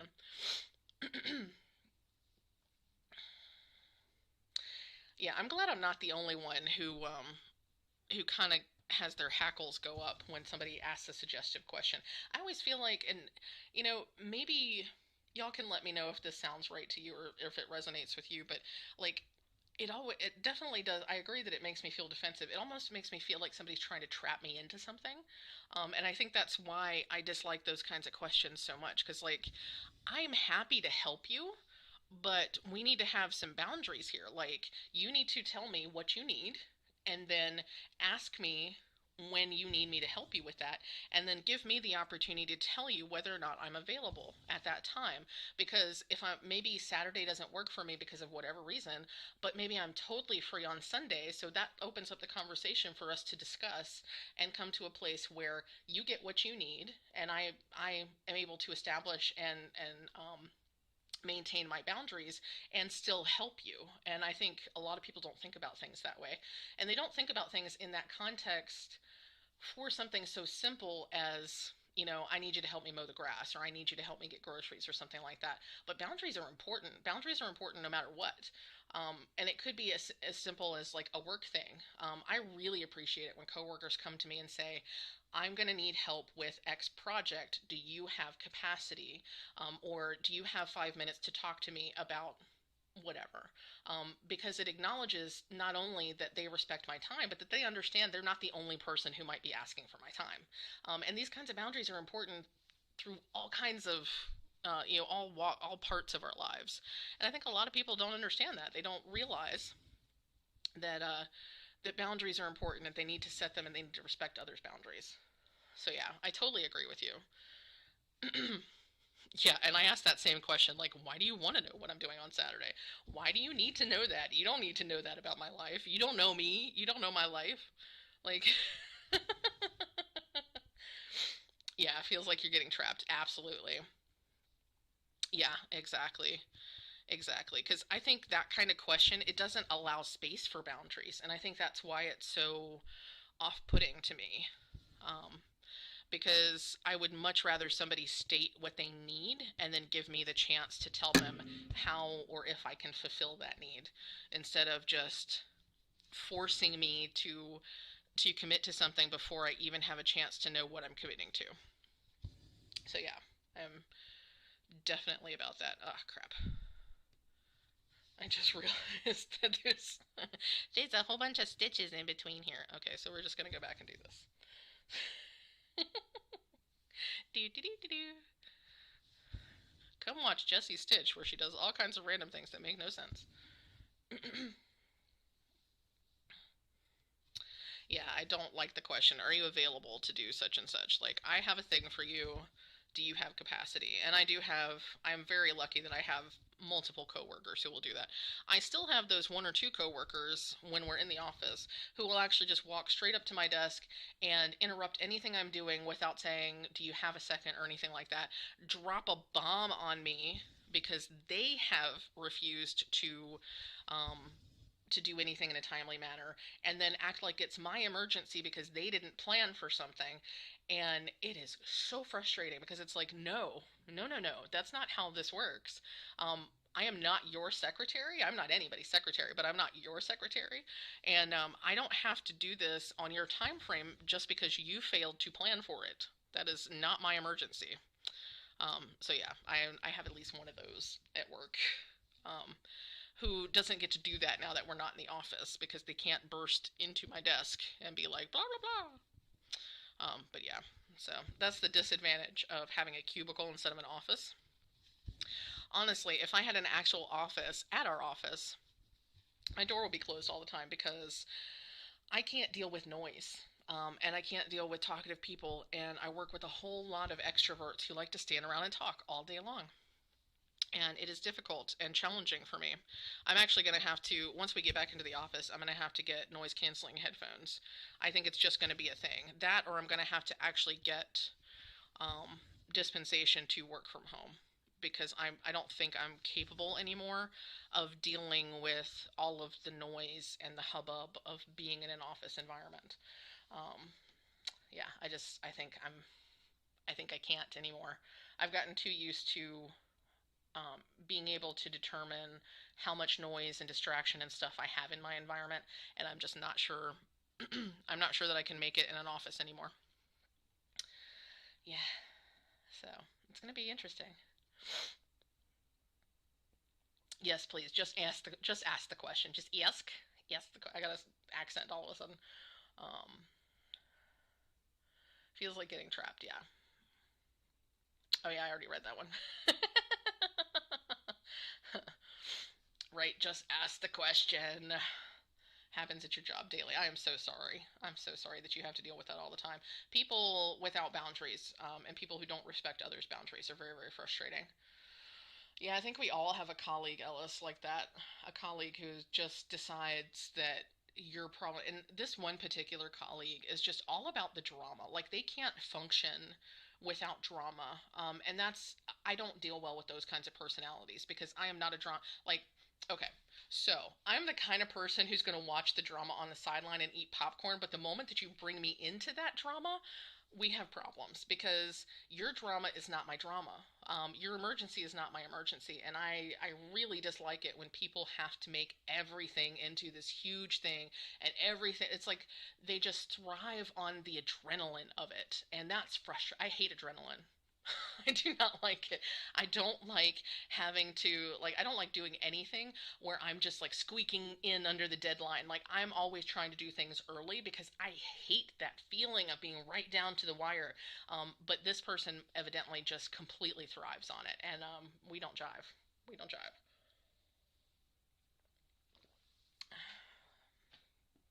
You had a boss who used to do that. I completely forgot this was due. Can you do this 2-day task in one afternoon? Oh my gosh. It's so much worse when it's your boss. When it's your boss, you don't have as much ability to say, I'm sorry, here's my boundary.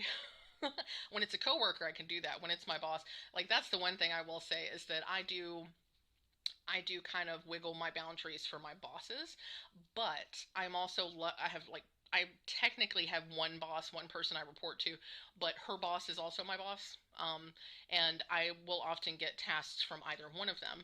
And so um, I will wiggle those boundaries if they ask for something, but I'm lucky enough that they're the kind of people who aren't going to push a boundary. They're not going to ask for something in an emergent way unless it really is an emergency, from the standpoint of somebody much, much higher up has said, we need this now. So I know when they ask me, when they give me an urgent request, that it really is urgent, and it's not because they failed to plan yet again or something like that. It's because somebody very high up has decided this information is due right this minute, or something like that. So I do wiggle those boundaries with them, but only those two. Everybody else gets that whole, let me look at my schedule and see if I can work you in kind of thing. Yeah, Brittany, I guess not. Yeah, I guess you don't get to decide. But, Michael's Warehouse, that's not so bad. I can imagine that's really difficult on your paycheck, though. I can only imagine how hard it would be for me to not spend most of my paycheck in the store if I worked in Michael's. I have a knot on the back, that's why I'm fiddling with this. Eh. Trying to fix it without actually flipping it over. I can feel it.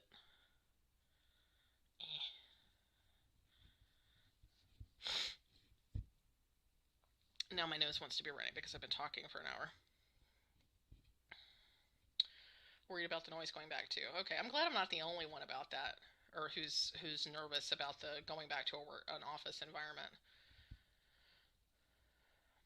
Yeah, my only thing with noise canceling headphones is that they can just be so big and bulky.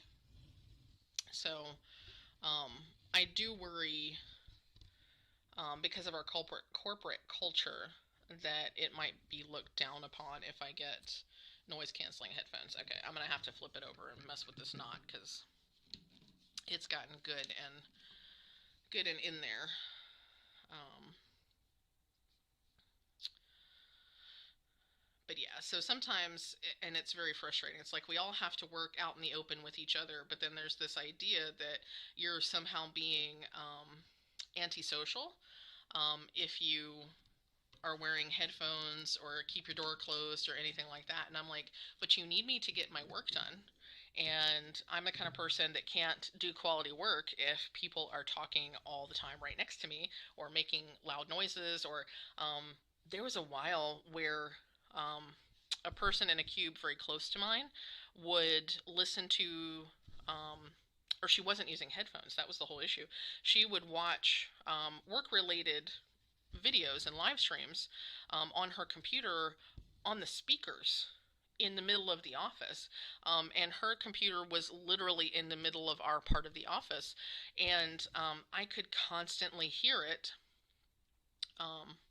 while I was trying to work. And I have a really hard time with like bass tones and noises like lawnmowers and buzzing noises. And even if it's like talking or music, if it's at a certain level, I can hear it, but I can't hear the voices. I can't hear the words, but I can hear it, and it's like a fly buzzing in my ear. It's like, and this is probably a sensory processing disorder or a sensory issue that causes me to feel this way, but it's an issue.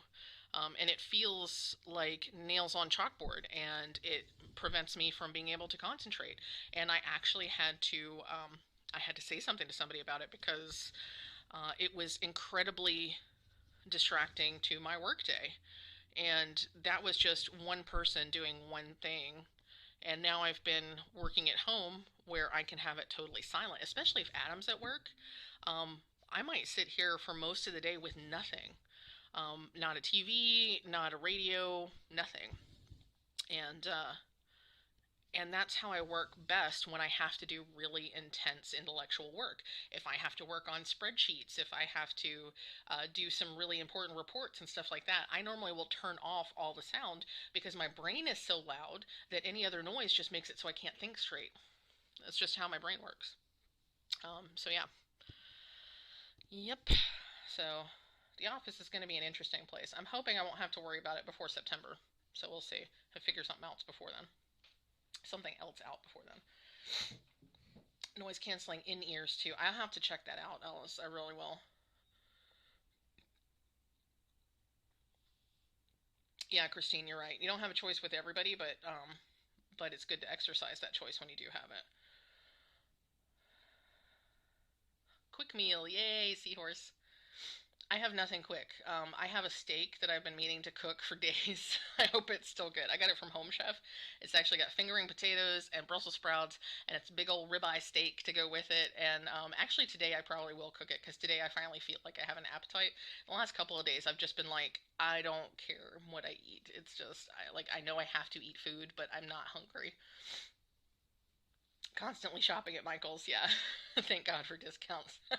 Yeah, yeah, that would be a hard thing for me to do. Christine, you had a coworker who used to complain though you wore headphones. Yeah, see, I hate it when people think that wearing headphones makes you antisocial. I mean, first of all, yes, I am antisocial.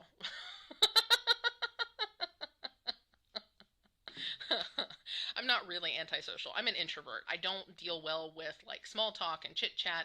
I need quiet to concentrate. There are a lot of different things that I have going on, but and I'm very much of the opinion that when I am at work, I'm there to do a job. I'm not there to spend all day chatting with my coworkers like some other people do. And so it's very, very frustrating. And then this whole idea that somehow I'm antisocial because I want to sit down and do my work, it's incredibly frustrating. So yeah, I'm right there with you. Not getting paid to chat. Fortunately, and again, I say I'm very fortunate to have the boss that I have, my direct boss, because she is very similar to me in that she's more introverted and that kind of stuff, and she understands putting your head down and getting to work, and so she doesn't see those things as being antisocial. She sees those as me having a good work ethic, which is really I really appreciate. Let's see, third stitch. We're actually getting ready to stitch up next to the bird. We're going to connect this here into the bird in just a second. Yay! Had a coworker used to. Oh yeah, I already read that. Oh my God, speaker thing with with phone calls. That's awful. Yeah, I had a coworker. I'm probably talking way too much about my coworkers. But I once had a coworker who did this. She didn't do speakerphone, but we were in our workspaces were directly connected to each other, and she was on the phone all day long talking to her children all day long on her work phone. And not even just that she was doing that, but she was doing it at top volume. Like everybody in that area could hear her entire conversation. And I could hear far more of it than I wanted to because I was connected to her. We shared a cube wall. And yeah, it was awful. It was awful. So much frustration because not only am I having to listen to somebody else's personal business that I don't even want to listen to in the first place, but we're at work and I can't concentrate because she's doing all this stuff that's not work related, and yeah, frustrating on so many levels. I learned so much that I never wanted to learn about her family and her kids. And I think I know that she planned her Disney trip with her kids on the phone, and while I was right next to her, and so many other important life events that I should not have been involved in or known about. Yeah. So, I mean, people sometimes you have to take a personal call at work. That's not an issue. But when you spend most of your day on personal calls, to the detriment of other people's work, that's not okay. That's not okay. So yeah, that was fun. Fortunately, um, I didn't have to sit next to them for very long, so that was good. But yeah, not having a place where I can work and concentrate is really difficult. There's been a couple of times, especially when I was in that one space at work, where I would have to try to go find a conference room or something to take my laptop into because I just could not think straight with all of the noise that was happening around me. Yeah, trying to hear over the headphones. That's why I need noise canceling ones because I have that really big problem. Like the headphones that I do have, I can hear what's going on in the headphones, and then I can hear what's going on outside of the headphones as well, and that's even worse. So yeah, that's Ooh, salmon pasta, seahorse. That sounds yummy, super yummy.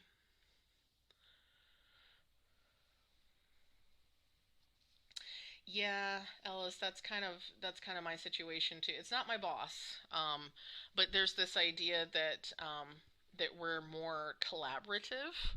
Um, if that we can collaborate better if we're all in the same space. So that's part of the reason that they want us all back in the office when it's safe to be back in the office. And I get that, but at the same time, not all of us have jobs that require a lot of collaboration. I don't need to be in the office to do my work, especially with Microsoft Teams and stuff like that. I can still have a conversation with any coworker that I need to have a conversation with. So it's not even like they have to call me on the phone. They can call me on Teams and we can talk like this. They can see me and we can have a conversation. And it's just as good, if not better, than being in the office because they don't have to walk over to my desk and ask me if I have time to have a meeting at some point, and then both of us go over to a conference room and have a conversation. Like we can just, hey, do you have 5 minutes? Yes, I do. Okay, have a conversation. So in my opinion, it's actually way more efficient, and we get a lot more work done the way things are going. But there apparently are some folks at my office that are really frustrated with working from home. And all I guess, I assume that these are mostly people who have kids. And that's no shade to folks who have kids. Like I said, I've never lived with a child. I don't know what it's like to have kids. But I kind of feel like, I don't know. I don't know. I won't speak on that because I don't have that knowledge. But I assume that a lot of the problem is that these folks have kids and they just don't want to, um, or it's not that they don't want to, but they feel like they can't do their best work because they're juggling a bunch of stuff at home. And I get that. I don't have those extra challenges. So for me, working from home is fantastic because I get to work in my pajamas and my t-shirts, and I don't have to put on fancy business clothes, and I don't have to be in front of people all day long. So it's fantastic, but that's not everybody's experience. So yeah, yeah, having a controlling boss is no fun. Chicken recipe that calls for salad dressing and creme fraiche as a sauce. Quick to make, plus the uncooked sauce can be used in sandwiches as well. Oh, that sounds yummy, Seahorse. Grew up with a don't call mom at work unless it's urgent, and I told everyone, same rule for me, I'm not available during work hours. That's the best policy to have, I think. It's one thing, nowadays, you could let your kids text you if you felt like that wasn't going to be too disruptive, so that if you wanted your kids to be able to communicate, they could text you or whatever. That's totally up to the individual, but having phone call conversations with your children all day long is not okay. I don't care if they're semi adults or adults or whatever. You shouldn't be talking to your family all day long unless, I mean, the only situation that I feel like it's okay to spend that much time on the phone talking to your family is like something bad has happened and you're the person who has to coordinate things, but you also have to be at work. So in some cases, you might have to make a couple of calls because, somebody's gone into the hospital and you have to let people know and you can't leave work for one reason or another.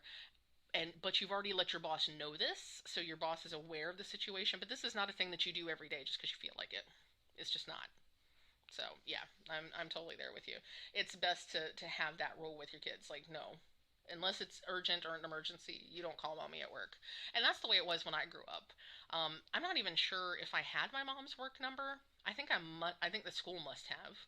Um, but certainly I didn't have a cell phone until I was like 16, so calling her on a cell phone was not a thing. But yeah, I don't remember that being a thing that I could just do, like just call mom because I felt like it at work. That was not a thing we did.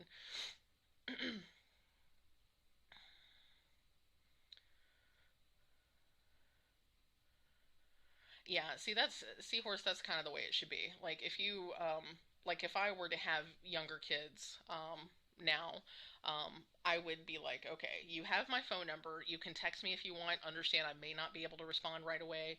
Do not call me unless it's really serious. Like, call your dad first. Don't call me. Yeah, Teams totally is a game changer. It's been really fantastic for staying connected. Like, I don't know if my team, if my work crew could have done as well as we have if we hadn't had access to something like Teams and like Zoom, because it really does change the entire teleworking environment. Like, I think I would feel very much, very, really disconnected from everything. I feel a little disconnected from my coworkers and stuff. Not so much, but a little bit. But it would have been a whole different story if we hadn't had Teams and Zoom to work with. Yeah, working from home with kids, I can imagine, is difficult because you have, as much as it can be a challenge to work from home with a spouse who's also home. That's its own thing. But you're both adults and you can have conversations to, set boundaries and things like that. When you're at home with kids and you're trying to manage their school and manage their discipline with their school and that kind of stuff. I mean, it's just anytime you add another person to your routine, it makes things more difficult. So I get it, but at the same time, it's like, I don't like one size fits all solutions, is what it really comes down to, because I get it that not every person is overjoyed working from home. For certain parts of our agency, working from home probably is a nightmare because their their job hinges largely on having conversations with people all day long, and some of it hinges on being able to go and actually physically meet people on a regular basis. And these are things that they can't do right now, whether we're in the office or not. And so I know that's got to be frustrating. But for some of us, a large portion of our office, our jobs are not related to talking to people all day long. Our jobs are related to sitting at our desks and doing analytics and research and data entry and data analysis. These things do not require us to have people around us, to talk to people all day long. In fact, our jobs are hindered by having to constantly collaborate with other people. So, so yeah. Um, so the whole idea that we should all be working either teleworking or we should all be in the office, that there's no in between, is very frustrating because that doesn't fit everybody.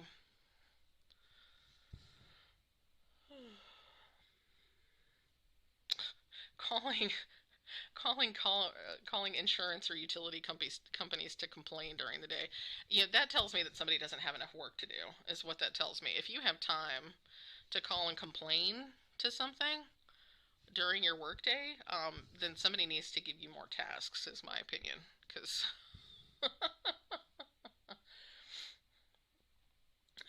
working from, yeah. Yeah, Heike had the same rule. You had the number, but you weren't supposed to call unless it was urgent.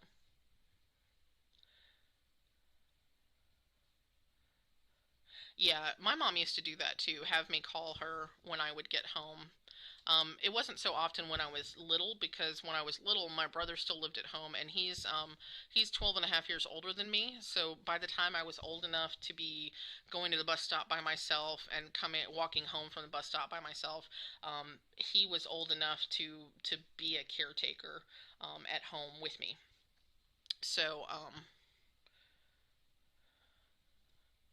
just forgot where I was. So, for the most part, mom didn't need me to call her when I got home from school and stuff like that, because my big brother was around, and he would make sure that I was safe and that I got home. When he would be out and mom knew he was going to be out, she would have me call and do stuff like that. And then when I got older and went to college, and was living by myself for the first time, then mom wanted me to call her every single night to make sure that I got home safe. So that was that was the thing when I got older. And it's so funny because even when I just lived, because I ended up, after I moved out of my apartment, when this was like back in 2003 or something like that. The apartment that I lived in was awful because it was noisy and not terribly safe and all kinds of stuff. So when I finally moved out of that apartment and got my own house, you know, at this point I'm in my late 20s. No, I was early 20s. This was after my husband left, though. Not current husband, my ex-husband. So I was in my late 20s at that point. So I was living by myself because husband and I were no longer together. Ex-husband and I were no longer together. And I have to mark this or I'm going to lose my place. And so I'm in my late 20s, early 30s, and mom is still having me call her every night to let her know that I'm home safe because there's nobody living with me. And even though I'm right around the corner from her house, she wanted me to call her every night to make sure that I was safe.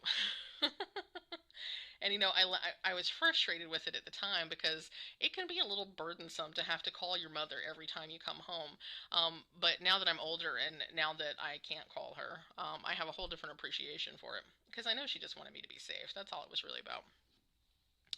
But yeah, it's funny the things you think about.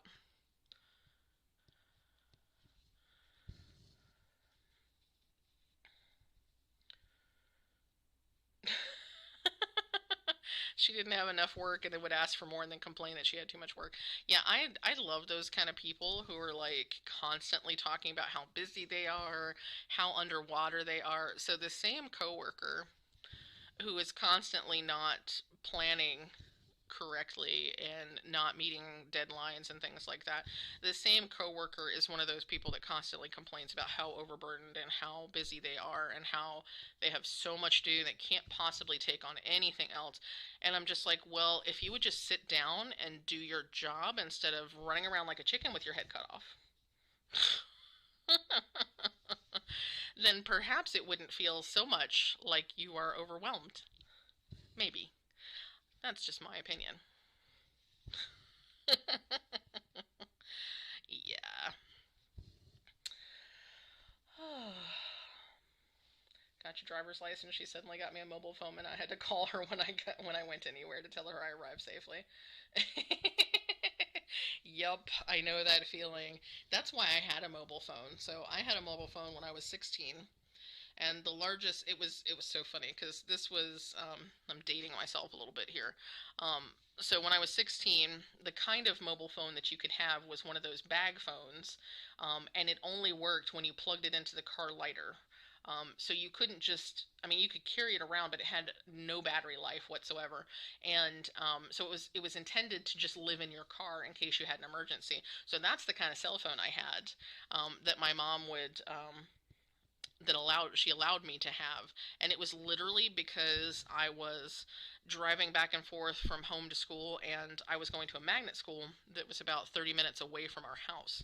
So 16-year-old driver going to school 30 minutes away from the house.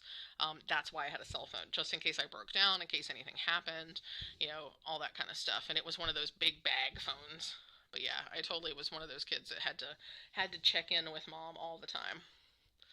But that's when our parents worry for us like that, it's because they love us.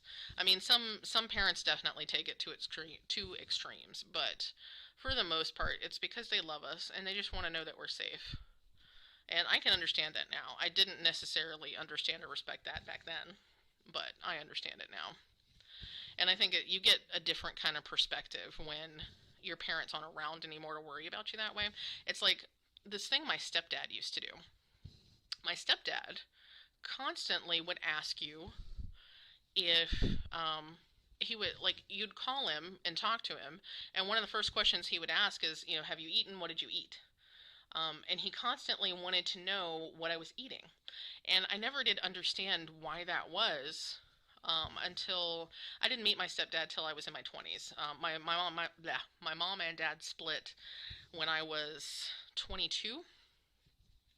And then my mom met my stepdad, and he was a fantastic, wonderful part of my life. Um, and I learned so much from him. But I didn't understand why he always wanted to know what I ate. And it took a long time for me to realize that the reason that he would do that was because when he was 16, he had to live in his car. He finished high school all on his own, living out of his car, having basically nothing. So he went through a long period of time where he didn't know where his next meal was coming from. He had a really difficult family life, non-existent family life. And so he had gone through this period of time where he just didn't know when he might get to eat again. And so because of that, one of the ways that he would make sure that I was safe and that I was taken care of was by making sure that I was getting meals. And if I hadn't eaten or didn't have money for groceries or anything, that was always his first concern, was to make sure that I had food to eat. And if anything bad happened, we would go out to dinner. It was like food was at the center of everything when it came to my stepdad. And it was largely because that's how he expressed his love and his caring, was through making sure that I was taken care of, that I always had something to eat. So, yeah, food was one of his love languages, I think. And I think it's one of mine too, because one of the things that I find myself doing all the time, if I have a friend who is sad, I offer them my food. If I have a friend who doesn't have food, I try to give them my food. Like, I'm constantly trying to give people food. And I like to make food for people, and I like to eat food with people, dinners, before the COVID times. Like, that was the big socialization. That's how my family would get together. We would eat together.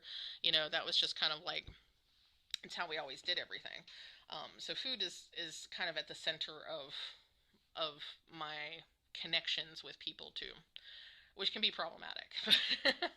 But it's still food is one of my love languages. Like, I just want to feed you. I want you to have good food. I want you to enjoy the food.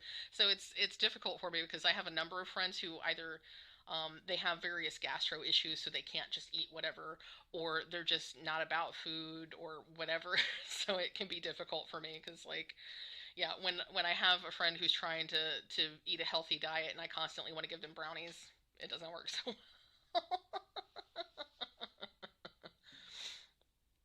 I have to plan for everything.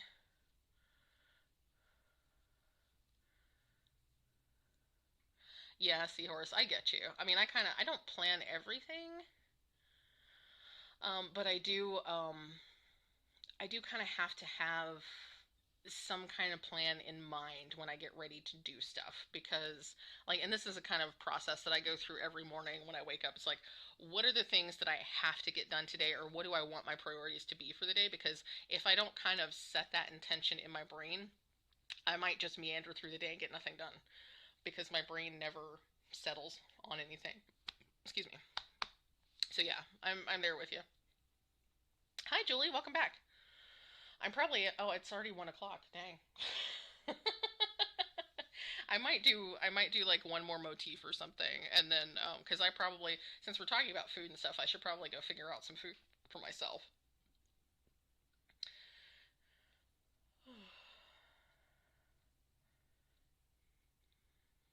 Yeah, Alice, I can understand that. Yeah, I know a lot of folks that lived through the Depression, or lived through any lean time like that, where it was difficult to get food or to have food, or even just to have normal things in their house, can look at it very differently from your average person. So I've known folks that lived through the Depression that would either never spend a dime if they didn't absolutely have to, or they never allowed themselves to be without certain things because they had gone through a period of time where they had no money. So now that they do have money, they wouldn't spend it because they were afraid of being broke again. Or they went through a period of time where they never had toilet paper, they never had, basic comforts, and so now they refuse to ever be without them because they're so afraid of having to go back to that time. And I go through, it's not even the same thing with me, but I went through a period of time in my teens, early 20s, my late teens, early 20s, when I was living away from home at college and learning how to budget and have money and stuff like that. I went through a period of time where I had no money, and so luxury to me was going to 7-Eleven and getting a Slurpee because I could afford that dollar that day, and was overdrawing on my bank account. Now, even through that, I was very privileged because I still had parents to bail me out, parents who would bail me out and who did bail me out. So I don't even want it to be construed like I had a really hard time. I didn't have a hard time, but times were lean because I didn't want to ask them for money. And having gone through that and having been through some financial crises, personal financial crises, that I couldn't get bailed out of. You know, for a long time, I had that fear that anytime I would have money, something horrible would happen, and then it would take all of my money. And so I understand the process, I guess, is what the thought process there. You have to get dinner on the table too, Heike. Yeah, I understand. I understand. Yeah, I probably actually should head out here soon. Yeah, I still have an issue with throwing away food, and I never went through a period of not having food available to me.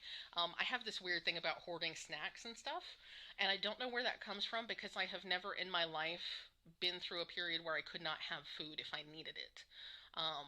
Certainly not growing up. I always had anything I needed growing up. Now, I didn't always have the things I wanted, but that's a very different thing. And when you're a kid, not having the things you want makes you feel like you don't have anything. But the reality is, I never went cold. I never went hungry. I never didn't have the supplies I needed for school. There was no time in my life growing up that I didn't have everything that I needed. I always had clean clothes, decent clothes that weren't full of holes and stuff. I could go and get new clothes if I needed them. So I had a very privileged childhood. So I don't understand where this hoarding snacks comes from because it's like nobody stole food from me. My brother didn't take my food from me when I was little. Like my parents didn't hide food from me. I don't know where this comes from, but it's a thing. It's sort of like I'm a squirrel. I hide these snacks and then I never eat them and I just have to throw them away because I'm saving them and I don't know why I'm saving them. So I don't know what that is. Chicken wraps, yum. Nope, you haven't missed the live, but I don't know how much longer I'm gonna go because I do need to get some lunch. It's 1 o'clock here on the East Coast, and I'm working on just a bowl of Cheerios basically, but not even real Cheerios, like store brand Cheerios.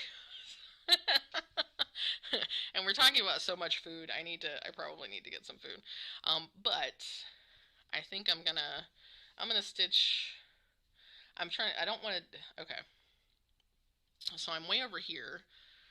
I can carry just a little bit and get to this next bit, so yeah, I'll just go ahead and do that. I don't like carrying. We talked about that before, but this isn't too far, so we'll do this. So I may go ahead and finish up this little motif and maybe try to get out of here at like 1:30, so in about 25 minutes. Yeah, hoarding snacks.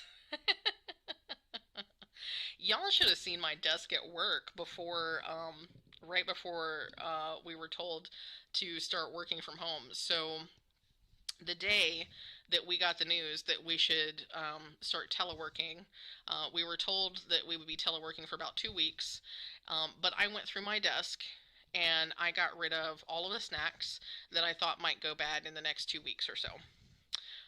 And I mostly I didn't fill a trash can, but certainly there were plenty of snacks to throw away. And my drawers were still full of snacks when I left because I had plenty of stuff that I was like, sure, this will last a couple months. This will be fine. Surely we'll be back in the office. So I'm not really sure what I'm going to be going back to when I go back to my desk, if I go back to my desk, because I had snacks in there that I was fairly certain would last a couple of weeks, and it's been over a year. So, but yeah, there have been times where my work drawers have been completely full of snacks, because that's how I roll. That's how I roll. So,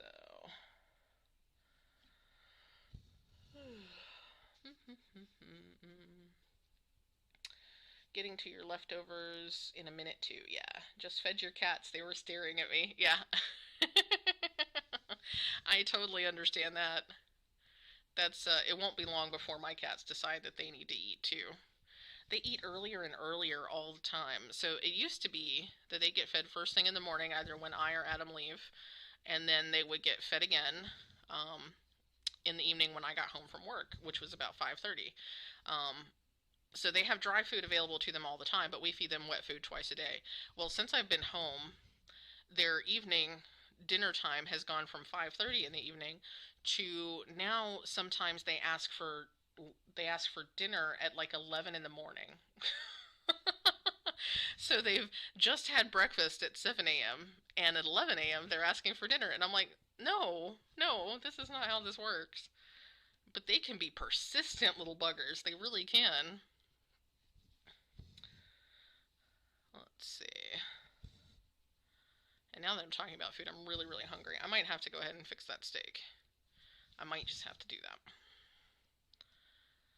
I have gotten so in love with fingerling potatoes, y'all. I don't know why they're so different or so much better than other kinds of potatoes, but they are fantastic. One of the Home Chef boxes I had recently called to roast them part way and then turn them over and cover them in cheddar and then bake them the rest of the way, and it was so good. It was so good. Had a condo meeting. Fun. I don't know that the snacks would have walked out on their own because I did make sure to lock all my drawers before I left the office. In fact, because I knew I was going to be gone for 2 weeks, I actually went so far as to put almost anything that mattered into a drawer, and then I locked all my drawers. And that's only because, I mean, for the most part, I'm not worried about it. Because for the most part, I don't. I'm not worried that my coworkers or anybody else in the building would take things, but we have had issues with cleaning crew folks in the past where things have gone missing mysteriously. So I just made sure that everything I cared about was locked up. So yeah. Let's see, this line up here, this is supposed to have some back stitching. And I'm wondering, maybe I should do the back stitching. And part of me is like, should I do... I don't like to do... What I don't like to do is stop what I'm doing and separate the threads and then do a back stitching in one line. So I might just do a 2-line back stitch. That's what I did... Okay. That's what I did here. So I did 2 lines of back stitching, and that was partly because I didn't remember that I needed to do these 3 dots until I got down here to the blue. So those dots probably should have been like this orangey color, but I forgot about them and went back and did them. But I'm going to have to look at the PDF, I think, because the back stitching will not be visible in Pattern Keeper. Yeah, that's not visible in Pattern Keeper. Let me see. I have done 130 stitches, which I think is pretty impressive for the fact that I've been chatting so much while I've been stitching. Okay, let me pull up. Where is Pandemic? Okay, maybe I'll do that when I get off here, because I'm going to have to go searching for the PDF. It's not just readily available in my tablet like I thought it was. So, I'll do that later. Because it's boring for y'all to sit here while I'm trying to search through things. Let's see. Lockdown has not only thrown our routine out, but also our pets. Yeah, Seahorse, that's absolutely true. I have a routine, but it's such a weird, different thing from how life used to be, you know? It's, in some ways better, in some ways I'm not so sure. But it's definitely different. Oh, goodness, y'all. Well, does anybody have any fun plans for the rest of the weekend? I'm going to be stitching. I'm going to be stitching so much. I don't know that I'm going to work on Pandemic much more. I think I might actually take it off the frame and start working on something else once I get some food in me. But what do y'all have planned? Y'all have anything good going on? I can't decide what to do next on this piece.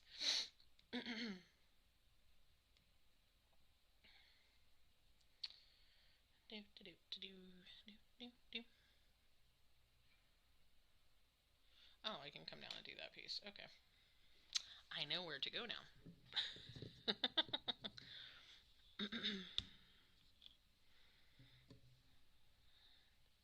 I'm carrying far more than I would normally, just because I don't want to keep flipping the thing over.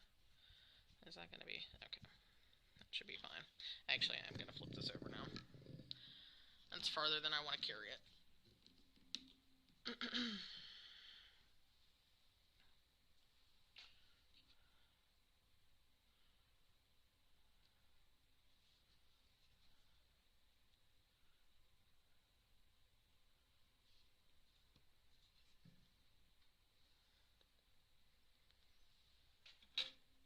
I am gonna only do the birds in the rainbow, Ellis. Because there are a whole lot of critters in this one, so I feel like it would be way too much rainbow. There's a surprising number of birds, honestly.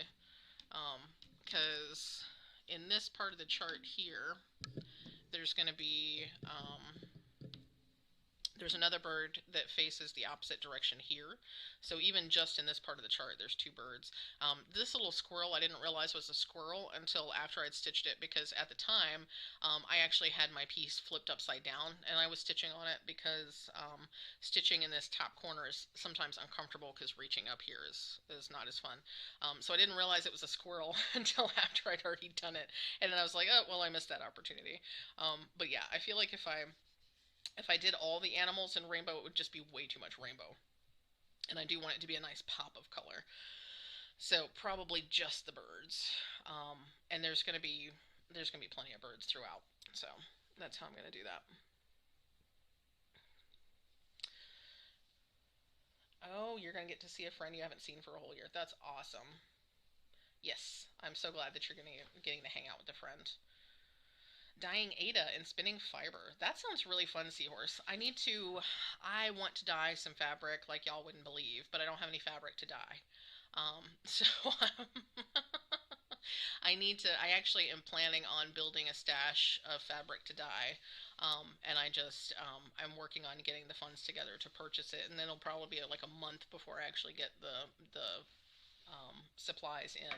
But I'm hoping, maybe June or July, I'll be able to do some more dyeing, because I love fabric dyeing. Yeah, Alice, I love the pops of color too. They're so cute. One more dog to groom, then you'll clean up and start stitching yourself. Yes, Danielle, that sounds awesome. Awesome. A mermaid pattern. Ooh, where's your mermaid pattern from? I need to find a mermaid thing to do, because Cal of Cal's Crafts she's doing a mermaid make along, craft along kind of thing. And I'm in the group on Facebook, but I haven't actually participated yet, because at the moment I don't have any mermaid things to do. Um, and I don't really I don't want to buy a diamond painting with a mermaid in it. I like mermaids, but I don't necessarily want mermaid art everywhere. So I haven't figured out what kind of craft I'm going to do that has mermaids in it. But I need a mermaid. I need some kind of mer thing. And Dark Queen isn't a mermaid, so so we can't use the Dark Queen. Ugh, my tailbone's going to sleep. Okay, so am I missing? I feel like I'm missing stuff. Are there? Is there more stuff that I haven't? No? That's meant to be empty space. Okay. It just seems particularly empty. But it's meant to be that way.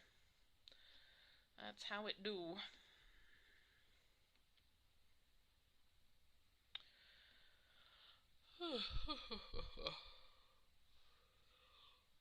Oh, goodness, y'all. I'm tired now. Aw, birthday present for your niece. Gray and lavender and purple. That's awesome. That's awesome. Those are great colors to work together, too. Okay, y'all. Well, I said I was going to stay till 1:30, but I think it's probably time for me to go. I'm getting sleepy and I need some foods. I really enjoyed chatting with you all, though. It's been awesome, and I hope you all have a great rest of your weekend. And certainly, I'll be back next week. I have an unboxing on Monday. It's going to be the Black Needle Society's Up All Night Stitching Box. So that event actually starts next Friday, the 30th, and so I have the unboxing for everybody on Monday. If my patrons have already seen that, I do tend to give them a sneak peek of my miscellaneous Monday the weekend before. So, but yeah, that's coming on Monday. I'll do Woolly Wednesday and flosstube on Wednesday and Friday, respectively. The Golden Mermaid on the Moon. Okay, I'll have to check that out. I'll definitely check that out, Danielle. I'll try to get to your email today, Danielle, too. But yeah, so that's all coming up next week. I'm trying to work on some tutorials to film for y'all. Let's see. But yeah, I have a few tutorials in mind, not the least of which is the cross-stitch fabrics video that I want to put together at some point. So I have some tutorials that I'd like to bring to y'all in the future. It's just a matter of having time and energy to do it. So hopefully soon, but those will be posted on Mondays most likely once I get to those. You're all very welcome for the chat. Thank you, Seahorse. Yeah, I understand. That's one of the reasons that I do my chats in the mornings on the weekend, because I know a lot of folks do their chats in the US do their chats in the evenings. First of all, I'm not an evening person for socialization or for socializing. I like to be quiet and by myself in the evenings unless I'm physically hanging out with people.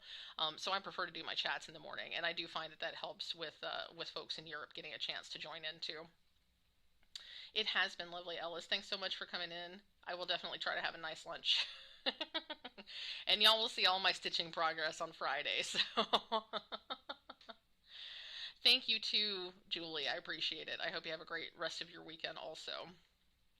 So, okay, folks, I'm gonna leave the music on for just a couple of minutes in case y'all want to chat with each other. But yeah, so in the meantime, everybody have a great rest of your weekend. If you're doing 24 hours of cross stitch, then good luck and Godspeed. I hope you meet your goals, whatever your goals are. And we'll see each other again next week. Bye.